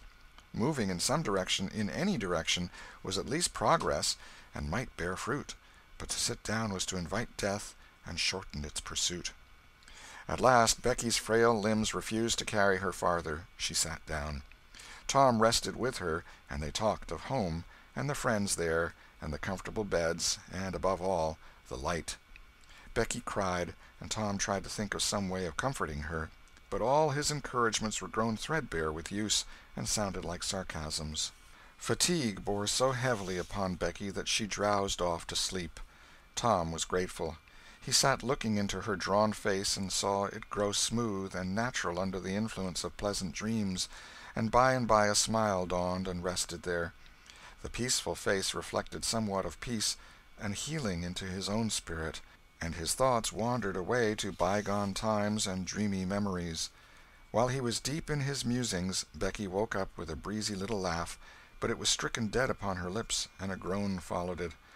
"Oh, how could I sleep! I wish I never had waked. No, I don't, Tom.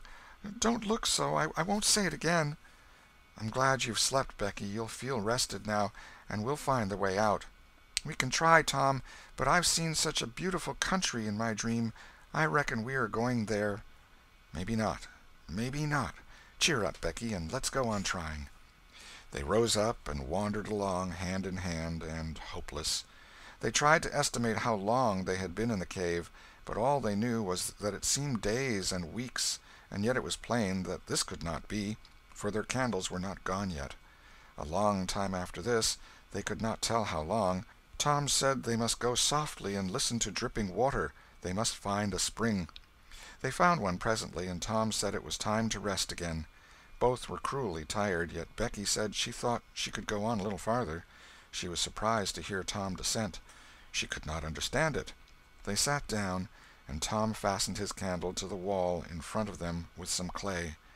Thought was soon busy. Nothing was said for some time. Then Becky broke the silence. "Tom, I'm so hungry." Tom took something out of his pocket. "Do you remember this?" said he. Becky almost smiled. "It's our wedding cake, Tom." "Yes, I wish it was as big as a barrel, for it's all we've got." "I saved it from the picnic for us to dream on, Tom, the way grown-up people do with wedding cake, but it'll be our—" She dropped the sentence where it was. Tom divided the cake, and Becky ate with good appetite, while Tom nibbled at his moiety. There was abundance of cold water to finish the feast with. By and by Becky suggested that they move on again. Tom was silent a moment, then he said, "Becky, can you bear it if I tell you something?" Becky's face paled, but she thought she could. "Well then, Becky, we must stay here where there's water to drink. That little piece is our last candle." Becky gave loose to tears and wailings. Tom did what he could to comfort her, but with little effect. At length Becky said, "Tom." "Well, Becky?" "They'll miss us and hunt for us." "Yes, they will. Certainly they will." "Maybe they're hunting for us now, Tom." "Why, I reckon maybe they are. I hope they are." "When would they miss us, Tom?" "When they get back to the boat, I reckon." "Tom, it might be dark then. Would they notice we hadn't come?"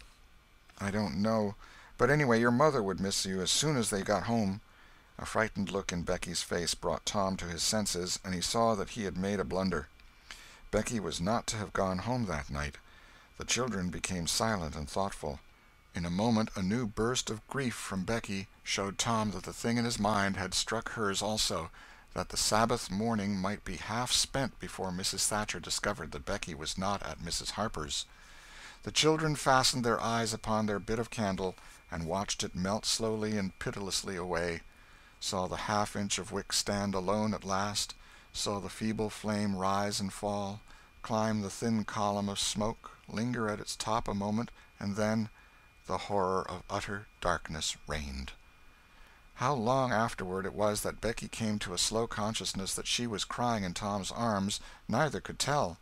All that they knew was that, after what seemed a mighty stretch of time, both awoke out of a dead stupor of sleep and resumed their miseries once more. Tom said it might be Sunday now, maybe Monday. He tried to get Becky to talk, but her sorrows were too oppressive. All her hopes were gone. Tom said that they must have been missed long ago, and no doubt the search was going on. He would shout, and maybe someone would come. He tried it, but in the darkness the distant echo sounded so hideously that he tried it no more. The hours wasted away, and hunger came to torment the captives again. A portion of Tom's half of the cake was left. They divided and ate it, but they seemed hungrier than before. The poor morsel of food only whetted desire. By and by Tom said, "Shh! Did you hear that?" Both held their breath and listened. There was a sound like the faintest far-off shout. Instantly Tom answered it, and leading Becky by the hand, started groping down the corridor in its direction. Presently he listened again. Again the sound was heard, and apparently a little nearer. "It's them," said Tom. "They're coming. Come along, Becky. We're all right now." The joy of the prisoners was almost overwhelming. Their speed was slow, however, because pitfalls were somewhat common and had to be guarded against. They shortly came to one and had to stop. It might be 3 feet deep, it might be 100. There was no passing it, at any rate. Tom got down on his breast and reached as far down as he could. No bottom. They must stay there and wait until the searchers came. They listened. Evidently the distant shoutings were growing more distant. A moment or two more, and they had gone altogether. The heart-sinking misery of it. Tom whooped until he was hoarse, but it was of no use. He talked hopefully to Becky, but an age of anxious waiting passed, and no sounds came again. The children groped their way back to the spring. The weary time dragged on. they slept again and awoke famished and woe-stricken. Tom believed it must be Tuesday by this time. Now an idea struck him. There were some side passages near at hand. It would be better to explore some of these than bear the weight of the heavy time in idleness.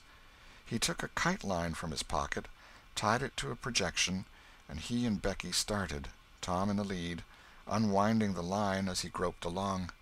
At the end of 20 paces the corridor ended in a jumping-off place.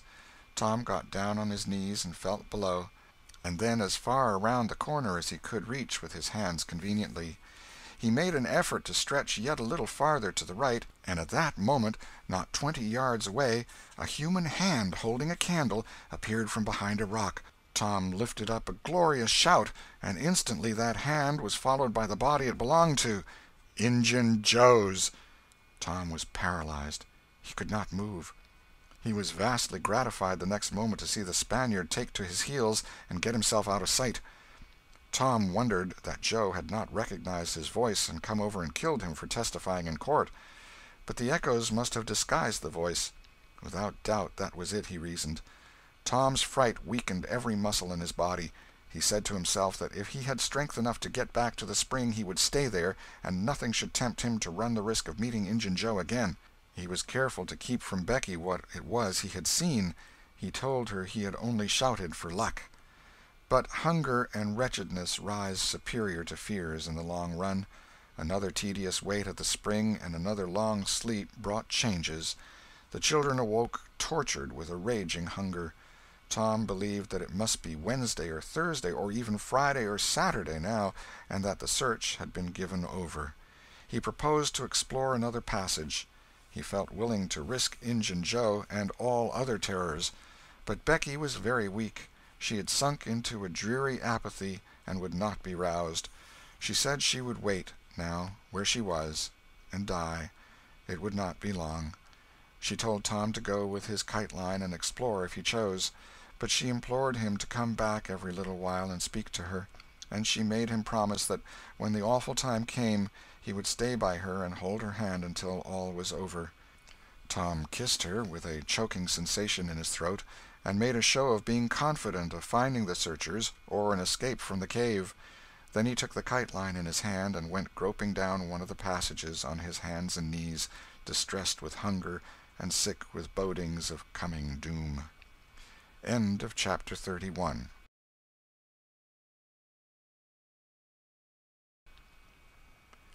Chapter 32. Turn out! They're found! Tuesday afternoon came and waned to the twilight. The village of St. Petersburg still mourned. The lost children had not been found. Public prayers had been offered up for them, and many a private prayer that had the petitioner's whole heart in it, but still no good news came from the cave. The majority of the searchers had given up the quest and gone back to their daily vocations, saying that it was plain the children could never be found. Mrs. Thatcher was very ill, and a great part of the time delirious. People said it was heartbreaking to hear her call her child, and raise her head and listen a whole minute at a time, then lay it wearily down again with a moan. Aunt Polly had drooped into a settled melancholy, and her gray hair had grown almost white.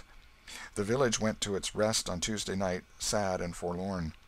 Away in the middle of the night, a wild peal burst from the village bells, and in a moment the streets were swarming with frantic half-clad people who shouted, "Turn out! Turn out! They're found! They're found!" Tin pans and horns were added to the din. The population massed itself and moved toward the river, met the children coming in an open carriage drawn by shouting citizens, thronged around it, joined its homeward march, and swept magnificently up the main street roaring huzzah after huzzah. The village was illuminated. Nobody went to bed again. It was the greatest night the little town had ever seen. During the first half-hour a procession of villagers filed through Judge Thatcher's house, seized the saved ones and kissed them, squeezed Mrs. Thatcher's hand, tried to speak but couldn't, and drifted out, raining tears all over the place. Aunt Polly's happiness was complete, and Mrs. Thatcher's nearly so. It would be complete, however, as soon as the messenger dispatched with the great news to the cave should get the word to her husband.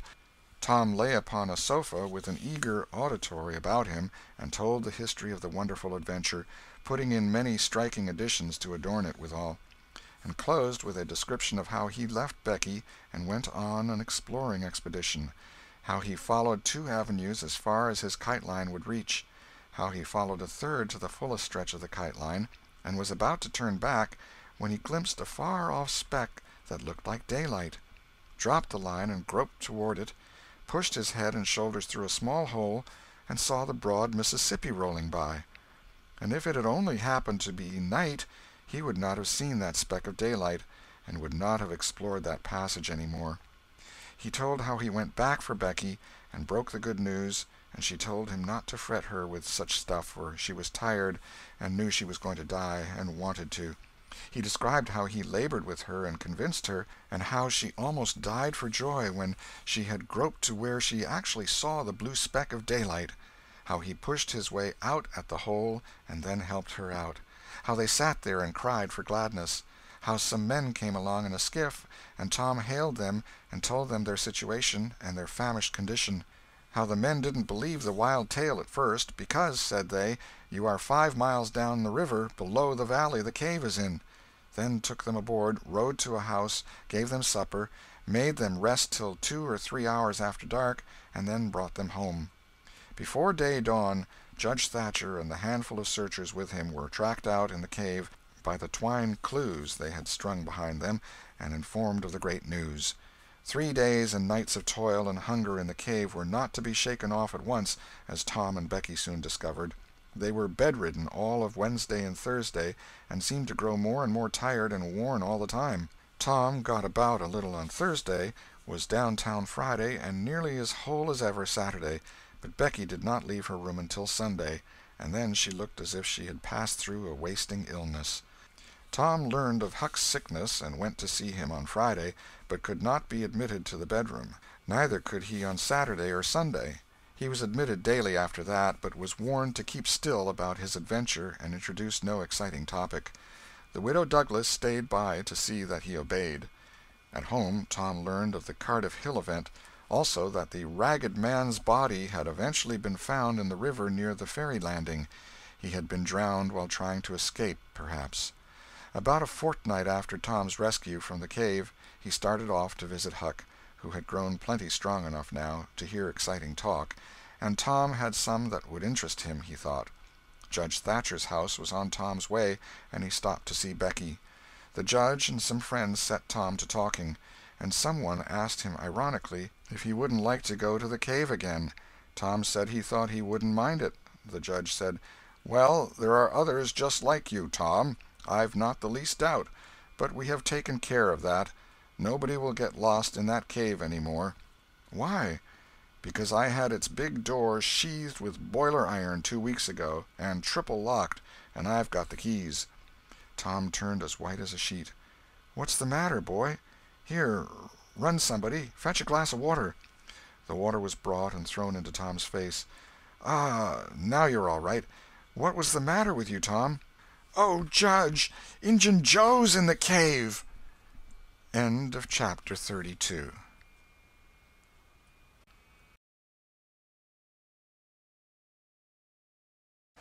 The Adventures of Tom Sawyer by Mark Twain. Chapter 33. The Fate of Injun Joe. Within a few minutes the news had spread, and a dozen skiff-loads of men were on their way to McDougal's cave, and the ferry-boat, well filled with passengers, soon followed. Tom Sawyer was in a skiff that bore Judge Thatcher. When the cave door was unlocked, a sorrowful sight presented itself in the dim twilight of the place. Injun Joe lay stretched upon the ground, dead, with his face close to the crack of the door, as if his longing eyes had been fixed, to the latest moment, upon the light and the cheer of the free world outside. Tom was touched, for he knew by his own experience how this wretch had suffered. His pity was moved, but nevertheless he felt an abounding sense of relief and security now, which revealed to him in a degree which he had not fully appreciated before how vast a weight of dread had been lying upon him since the day he lifted his voice against this bloody-minded outcast. Injun Joe's bowie knife lay close by, its blade broken in two. The great foundation beam of the door had been chipped and hacked through with tedious labor. Useless labor, too, it was, for the native rock formed a sill outside it, and upon that stubborn material the knife had wrought no effect. The only damage done was to the knife itself. But if there had been no stony obstruction there, the labor would have been useless still, for if the beam had been wholly cut away, Injun Joe could not have squeezed his body under the door, and he knew it. So he had only hacked that place in order to be doing something, in order to pass the weary time, in order to employ his tortured faculties. Ordinarily one could find half a dozen bits of candle stuck around in the crevices of this vestibule, left there by tourists, but there were none now. The prisoner had searched them out and eaten them. He had also contrived to catch a few bats, and these also he had eaten, leaving only their claws. The poor unfortunate had starved to death. In one place near at hand a stalagmite had been slowly growing up from the ground for ages, builded by the water drip from a stalactite overhead. The captive had broken off the stalagmite, and upon the stump had placed a stone, wherein he had scooped a shallow hollow to catch the precious drop that fell once in every 3 minutes, with the dreary regularity of a clock-tick, a dessert-spoonful once in 24 hours. That drop was falling when the pyramids were new, when Troy fell, when the foundations of Rome were laid, when Christ was crucified, when the Conqueror created the British Empire, when Columbus sailed, when the massacre at Lexington was news. It is falling now. It will still be falling when all these things shall have sunk down the afternoon of history and the twilight of tradition, and been swallowed up in the thick night of oblivion. Has everything a purpose and a mission? Did this drop fall patiently during 5,000 years to be ready for this flitting human insect's need? And has it another important object to accomplish 10,000 years to come? No matter. It is many and many a year since the hapless half-breed scooped out the stone to catch the priceless drops, but to this day the tourist stares longest at that pathetic stone and that slow-dropping water when he comes to see the wonders of McDougal's Cave. Injun Joe's cup stands first in the list of the cavern's marvels. Even Aladdin's palace cannot rival it. Injun Joe was buried near the mouth of the cave, and people flocked there in boats and wagons from the towns and from all the farms and hamlets for 7 miles around. They brought their children and all sorts of provisions, and confessed that they had had almost as satisfactory a time at the funeral as they could have had at the hanging. This funeral stopped the further growth of one thing, the petition to the governor for Injun Joe's pardon. The petition had been largely signed, many tearful and eloquent meetings had been held, and a committee of sappy women been appointed to go in deep mourning and wail around the governor, and implore him to be a merciful ass and trample his duty under foot. Injun Joe was believed to have killed 5 citizens of the village, but what of that? If he had been Satan himself, there would have been plenty of weaklings ready to scribble their names to a pardon petition and drip a tear on it from their permanently impaired and leaky waterworks. The morning after the funeral Tom took Huck to a private place to have an important talk. Huck had learned all about Tom's adventure from the Welshman and the Widow Douglas by this time, but Tom said he reckoned there was one thing they had not told him. That thing was what he wanted to talk about now. Huck's face saddened. He said, "I know what it is. You got into number 2 and never found anything but whiskey. Nobody told me it was you, but I just knowed it must have been you soon as I heard about that whiskey business. And I knowed you hadn't got the money because you'd 'a' got at me some way or other and told me even if you was mum to everybody else. Tom, something's always told me we'd never get hold of that swag." "Why, Huck, I never told on that tavern keeper. You know his tavern was all right the Saturday I went to the picnic. Don't you remember you was to watch there that night?" "Oh, yes. Why, it seems 'bout a year ago. It was that very night that I followed Injun Joe to the Widder's." "You followed him?" "Yes, but you keep mum. I reckon Injun Joe's left friends behind him, and I don't want them soring on me and doing me mean tricks. If it hadn't been for me he'd be down in Texas now all right." Then Huck told his entire adventure in confidence to Tom, who had only heard of the Welshman's part of it before. "Well," said Huck, presently, coming back to the main question, "whoever nipped the whiskey in number 2 nipped the money too, I reckon. Anyway, it's a goner for us, Tom." "Huck, that money wasn't ever in number 2. "What?" Huck searched his comrade's face keenly. "Tom, have you got on the track of that money again?" Huck, it's in the cave!" Huck's eyes blazed. "Say it again, Tom." "The money's in the cave." "Tom, honest Injun now, is it fun or earnest?" "Earnest, Huck, just as earnest as ever I was in my life. Will you go in there with me and help me get it out?" "I bet I will. I will if it's where we can blaze our way to it and not get lost." "Huck, we can do that without the least little bit of trouble in the world." "Good as wheat. What makes you think the money's—" "Huck, you just wait till we get in there. If we don't find it, I'll agree to give you my drum and everything I've got in the world. I will, by jings." "All right, it's a whiz. When do you say?" "Right now, if you say it. Are you strong enough?" "Is it far in the cave? I've been on my pins a little 3 or 4 days now, but I can't walk more'n a mile, Tom. Least I don't think I could." "It's about 5 mile into there the way anybody but me would go, Huck. But there's a mighty short cut that they don't anybody but me know about. Huck, I'll take you right to it in a skiff. I'll float the skiff down there, and I'll pull it back again all by myself. You needn't ever turn your hand over." "Let's start right off, Tom." "All right. We want some bread and meat and our pipes, and a little bag or two, and 2 or 3 kite strings, and some of these newfangled things they call lucifer matches. I tell you, many's the time I wished I had some when I was in there before." A trifle after noon the boys borrowed a small skiff from a citizen who was absent, and got under way at once. When they were several miles below Cave Hollow, Tom said: "Now, you see this bluff here looks all alike all the way down from the cave hollow? No houses, no wood yards, bushes all alike. But do you see that white place up there where there's been a landslide? Well, that's one of my marks. We'll get ashore now." They landed. "Now, Huck, where we're a-standing you could touch that hole I got out of with a fishing pole. See if you can find it." Huck searched all the place about and found nothing. Tom proudly marched into a thick clump of sumac bushes and said: "Here you are. Look at it, Huck. It's the snuggest hole in this country. You just keep mum about it. All along I've been wanting to be a robber, but I knew I'd got to have a thing like this, and where to run across it was the bother. We've got it now, and we'll keep it quiet. Only we'll let Joe Harper and Ben Rogers in, because of course there's got to be a gang, or else there wouldn't be any style about it. Tom Sawyer's Gang. It sounds splendid, don't it, Huck?" "Well, it just does, Tom. And who'll we rob?" "Oh, most anybody. Waylay people, that's mostly the way." "And kill them?" "No, not always. Hive them in the cave till they raise a ransom." "What's a ransom?" "Money. You make them raise all they can off'n their friends, and after you've kept them a year, if it ain't raised, then you kill them.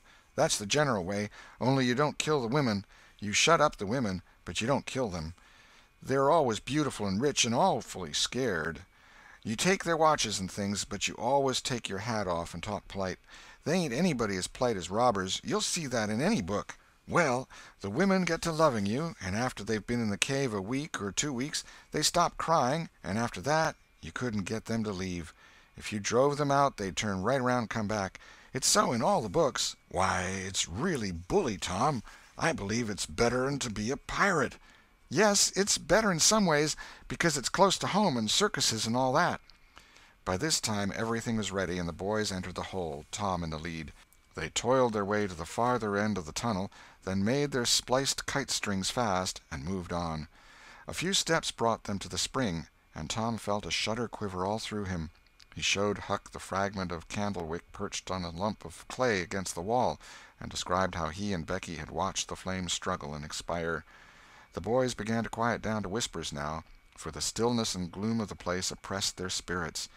They went on, and presently entered and followed Tom's other corridors until they reached the jumping-off place.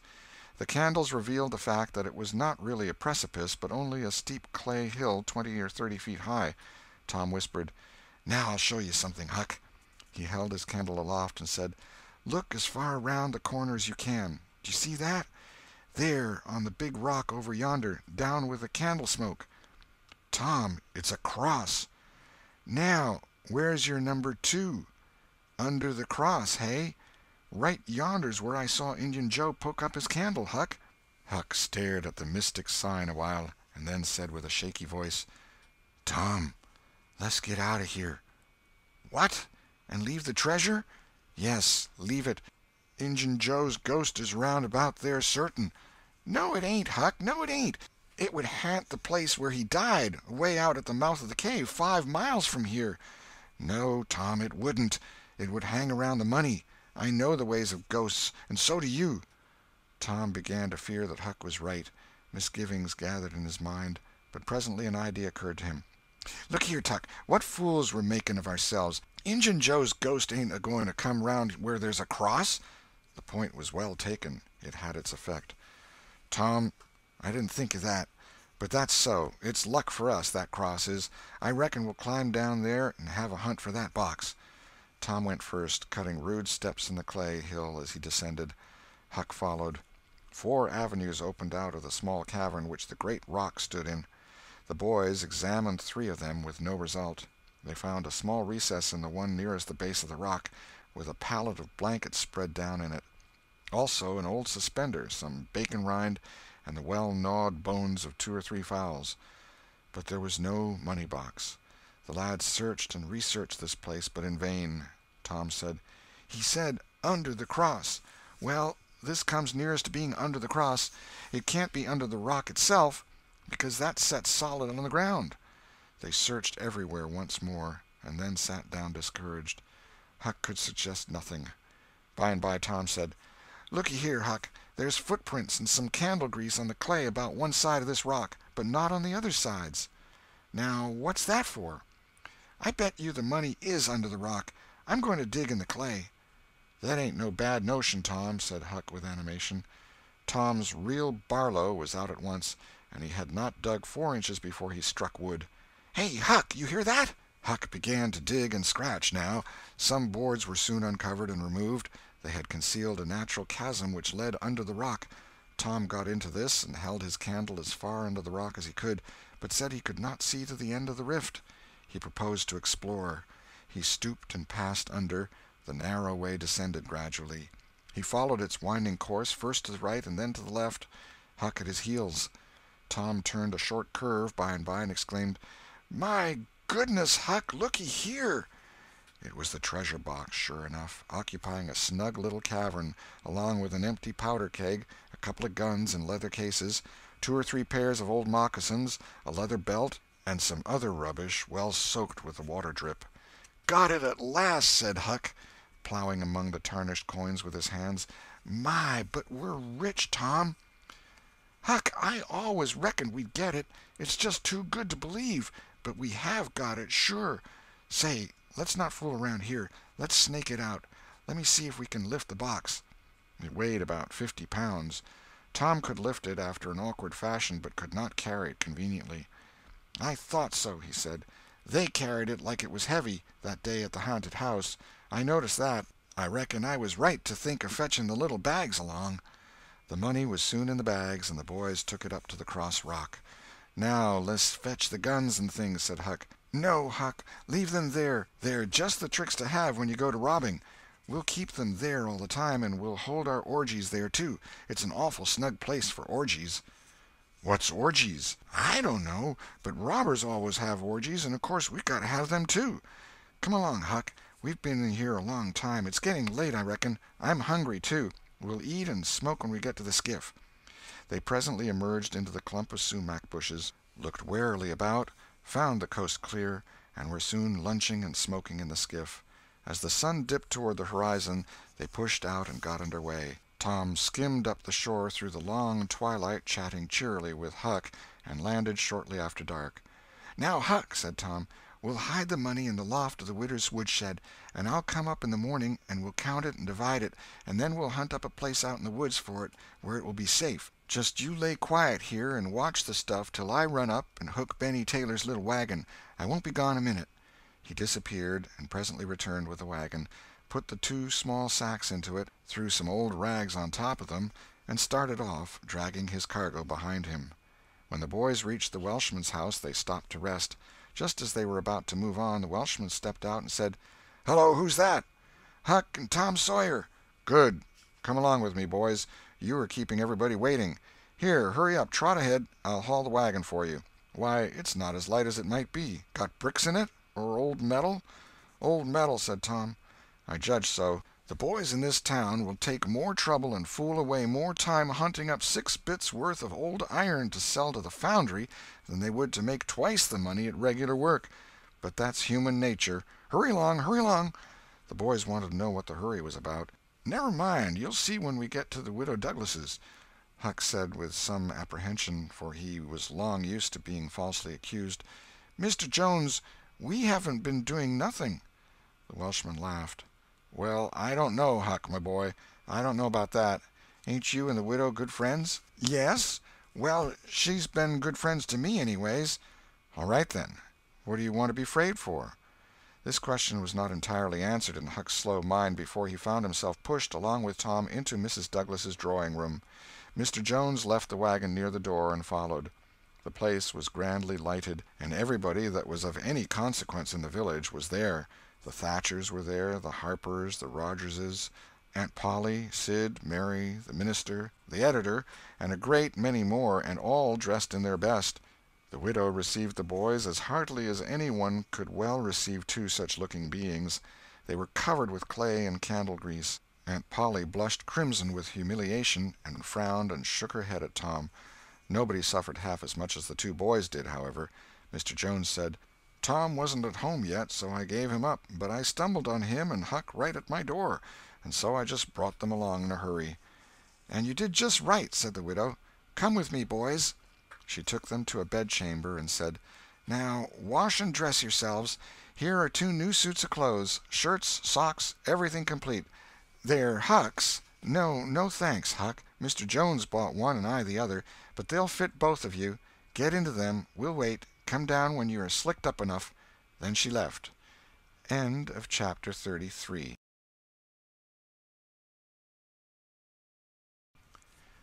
Chapter 34. Floods of Gold. Huck said, "Tom, we can slope if we can find a rope. The window ain't high from the ground." "Shucks, what do you want to slope for?" "Well, I ain't used to that kind of crowd. I can't stand it. I ain't going down there, Tom." "Oh, bother, it ain't anything. I don't mind it a bit. I'll take care of you." Sid appeared. "Tom," said he, "Auntie has been waiting for you all the afternoon. Mary got your Sunday clothes ready, and everybody's been fretting about you. Say, ain't this grease and clay on your clothes?" "Now, Mr. Siddy, you just tend to your own business. What's all this blowout about, anyway?" "It's one of the widow's parties that she's always having. This time it's for the Welshman and his sons, on account of that scrape they helped her out of the other night. And say, I can tell you something, if you want to know." "Well, what?" "Why, old Mr. Jones is going to try to spring something on the people here tonight, but I overheard him tell Auntie today about it, as a secret, but I reckon it's not much of a secret now. Everybody knows, the widder too, for all she tries to let on she don't. Mr. Jones was bound Huck should be here. Couldn't get along with his grand secret without Huck, you know." "Secret about what, Sid?" "About Huck tracking the robbers to the widow's. I reckon Mr. Jones was going to make a grand time over his surprise, but I bet you it will drop pretty flat." Sid chuckled in a very contented and satisfied way. "Sid, was it you that told?" "Oh, never mind who it was. Somebody told, that's enough. Sid, there's only one person in this town mean enough to do that, and that's you. If you'd been in Huck's place, you'd have sneaked down the hill and never told anybody on the robbers. You can't do any but mean things, and you can't bear to see anybody praised for doing good ones. There, no thanks, as the widow says," and Tom cuffed Sid's ears and helped him to the door with several kicks. "Now go and tell Auntie if you dare, and tomorrow you'll catch it."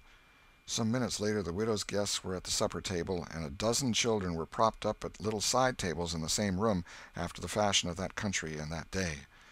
At the proper time Mr. Jones made his little speech, in which he thanked the widow for the honor she was doing himself and his sons, but said that there was another person whose modesty, and so forth and so on. He sprung his secret about Huck's share in the adventure in the finest dramatic manner he was master of, but the surprise it occasioned was largely counterfeit, and not as clamorous and effusive as it might have been under happier circumstances. However, the widow made a pretty fair show of astonishment, and heaped so many compliments and so much gratitude upon Huck that he almost forgot the nearly intolerable discomfort of his new clothes in the entirely intolerable discomfort of being set up as a target for everybody's gaze and everybody's laudations. The widow said she meant to give Huck a home under her roof and have him educated, and that when she could spare the money she would start him in business in a modest way. Tom's chance was come. He said, "Huck don't need it. Huck's rich." Nothing but a heavy strain upon the good manners of the company kept back the due and proper complimentary laugh at this pleasant joke, but the silence was a little awkward. Tom broke it. "Huck's got money. Maybe you don't believe it, but he's got lots of it. Oh, you needn't smile. I reckon I can show you. You just wait a minute." Tom ran out of doors. The company looked at each other with a perplexed interest, and inquiringly at Huck, who was tongue-tied. "Sid, what ails Tom?" said Aunt Polly. "Well, there ain't ever any making of that boy out. I never—" Tom entered, struggling with the weight of his sacks, and Aunt Polly did not finish her sentence. Tom poured the mass of yellow coins upon the table and said, "There! What did I tell you? Half of it's Huck's and half of it's mine." The spectacle took the general breath away. All gazed. Nobody spoke for a moment. Then there was a unanimous call for an explanation. Tom said he could furnish it, and he did. The tale was long, but brimful of interest. There was scarcely an interruption from any one to break the charm of its flow. When he had finished, Mr. Jones said, "I thought I had fixed up a little surprise for this occasion, but it don't amount to anything now. This one makes it sing mighty small, I'm willing to allow." The money was counted. The sum amounted to a little over $12,000. It was more than anyone present had ever seen at one time before, though several persons were there who were worth considerably more than that in property. End of chapter 34.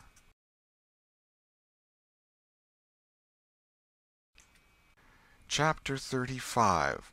Respectable Huck Joins the Gang.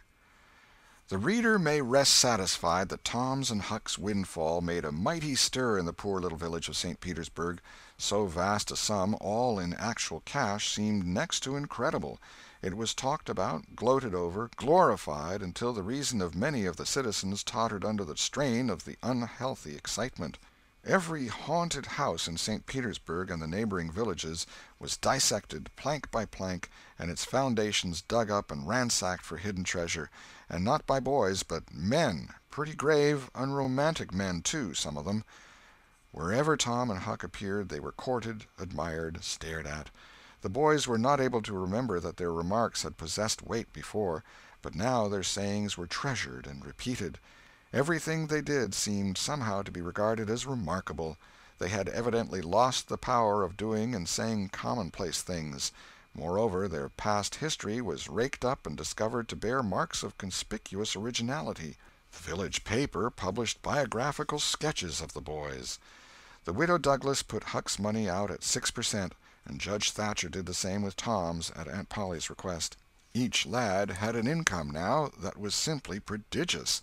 $1 for every weekday in the year and half of the Sundays. It was just what the minister got. No, it was what he was promised. He generally couldn't collect it. $1.25 a week would board, lodge, and school a boy in those old simple days, and clothe him and wash him, too, for that matter.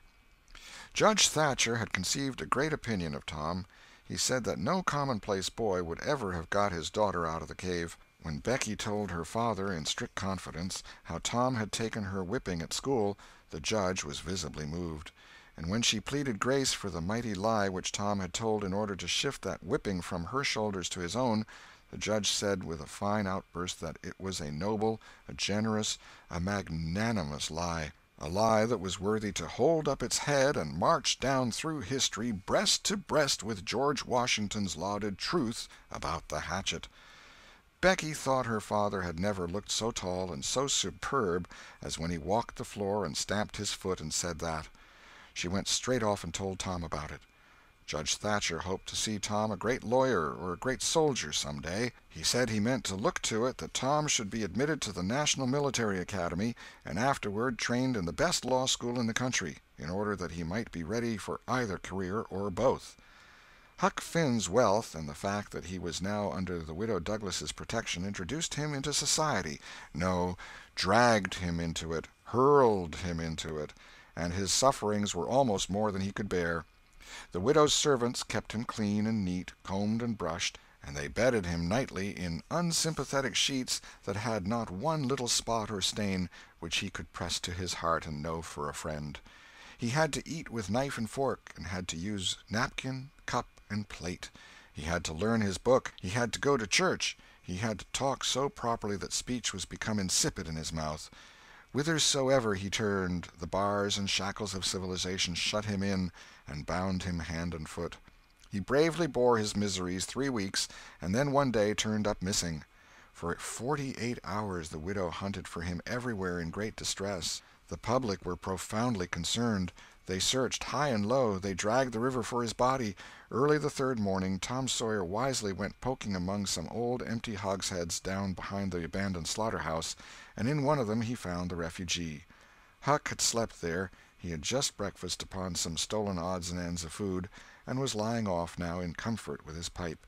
He was unkempt, uncombed, and clad in the same old ruin of rags that had made him picturesque in the days when he was free and happy. Tom routed him out, told him the trouble he had been causing, and urged him to go home. Huck's face lost its tranquil content and took a melancholy cast. He said, "Don't talk about it, Tom. I've tried it, and it don't work. It don't work, Tom. It ain't for me. I ain't used to it. The widder's good to me and friendly, but I can't stand them ways. She makes me get up just at the same time every morning. She makes me wash. They comb me all to thunder. She won't let me sleep in the woodshed.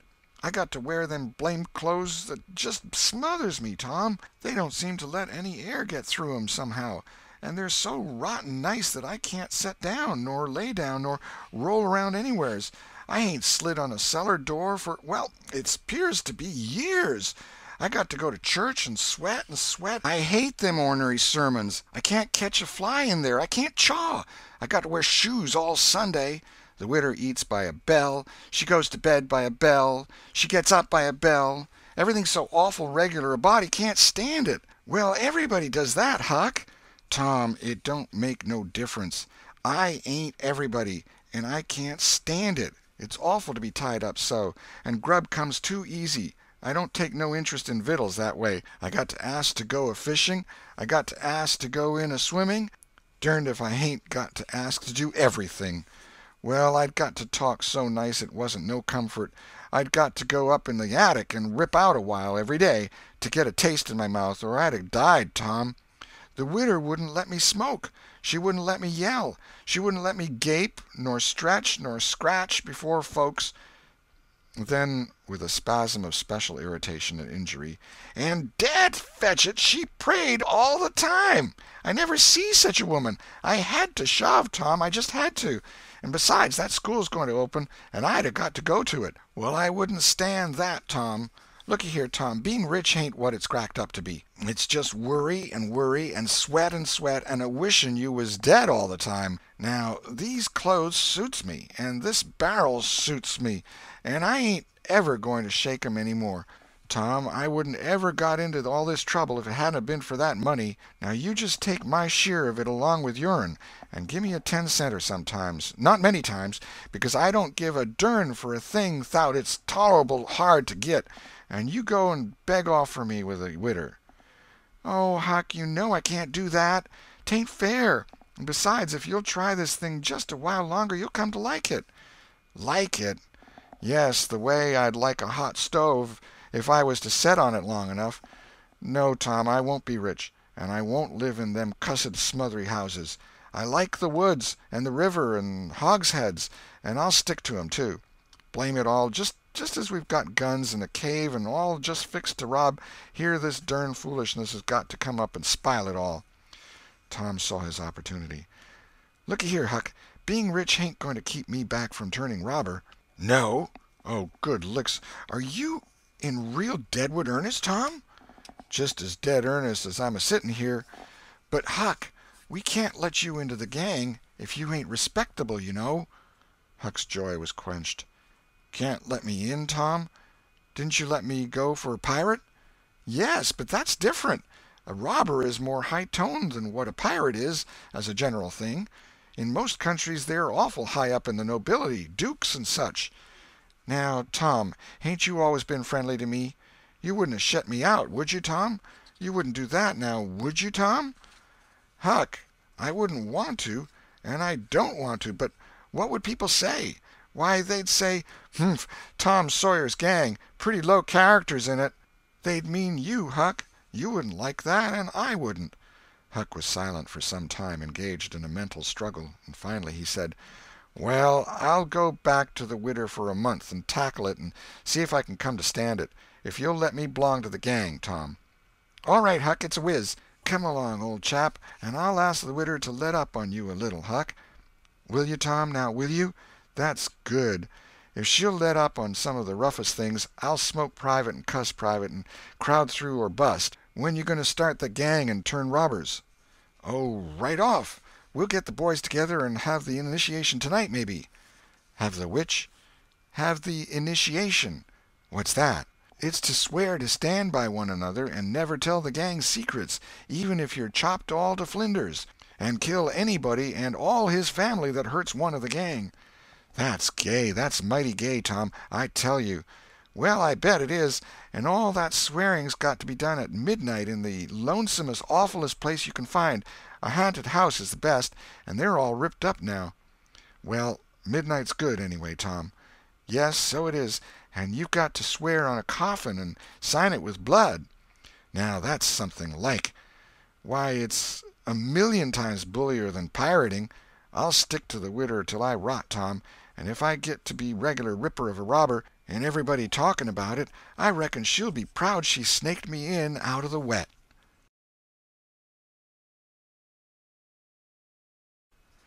Conclusion. So endeth this chronicle. It being strictly a history of a boy, it must stop here. The story could not go much further without becoming the history of a man. When one writes a novel about grown people, he knows exactly where to stop, that is, with a marriage. But when he writes of juveniles, he must stop where he best can. Most of the characters that perform in this book still live, and are prosperous and happy. Some day it may seem worth while to take up the story of the younger ones again, and see what sort of men and women they turned out to be. Therefore it will be wisest not to reveal any of that part of their lives at present. The End. This is the end of The Adventures of Tom Sawyer by Mark Twain.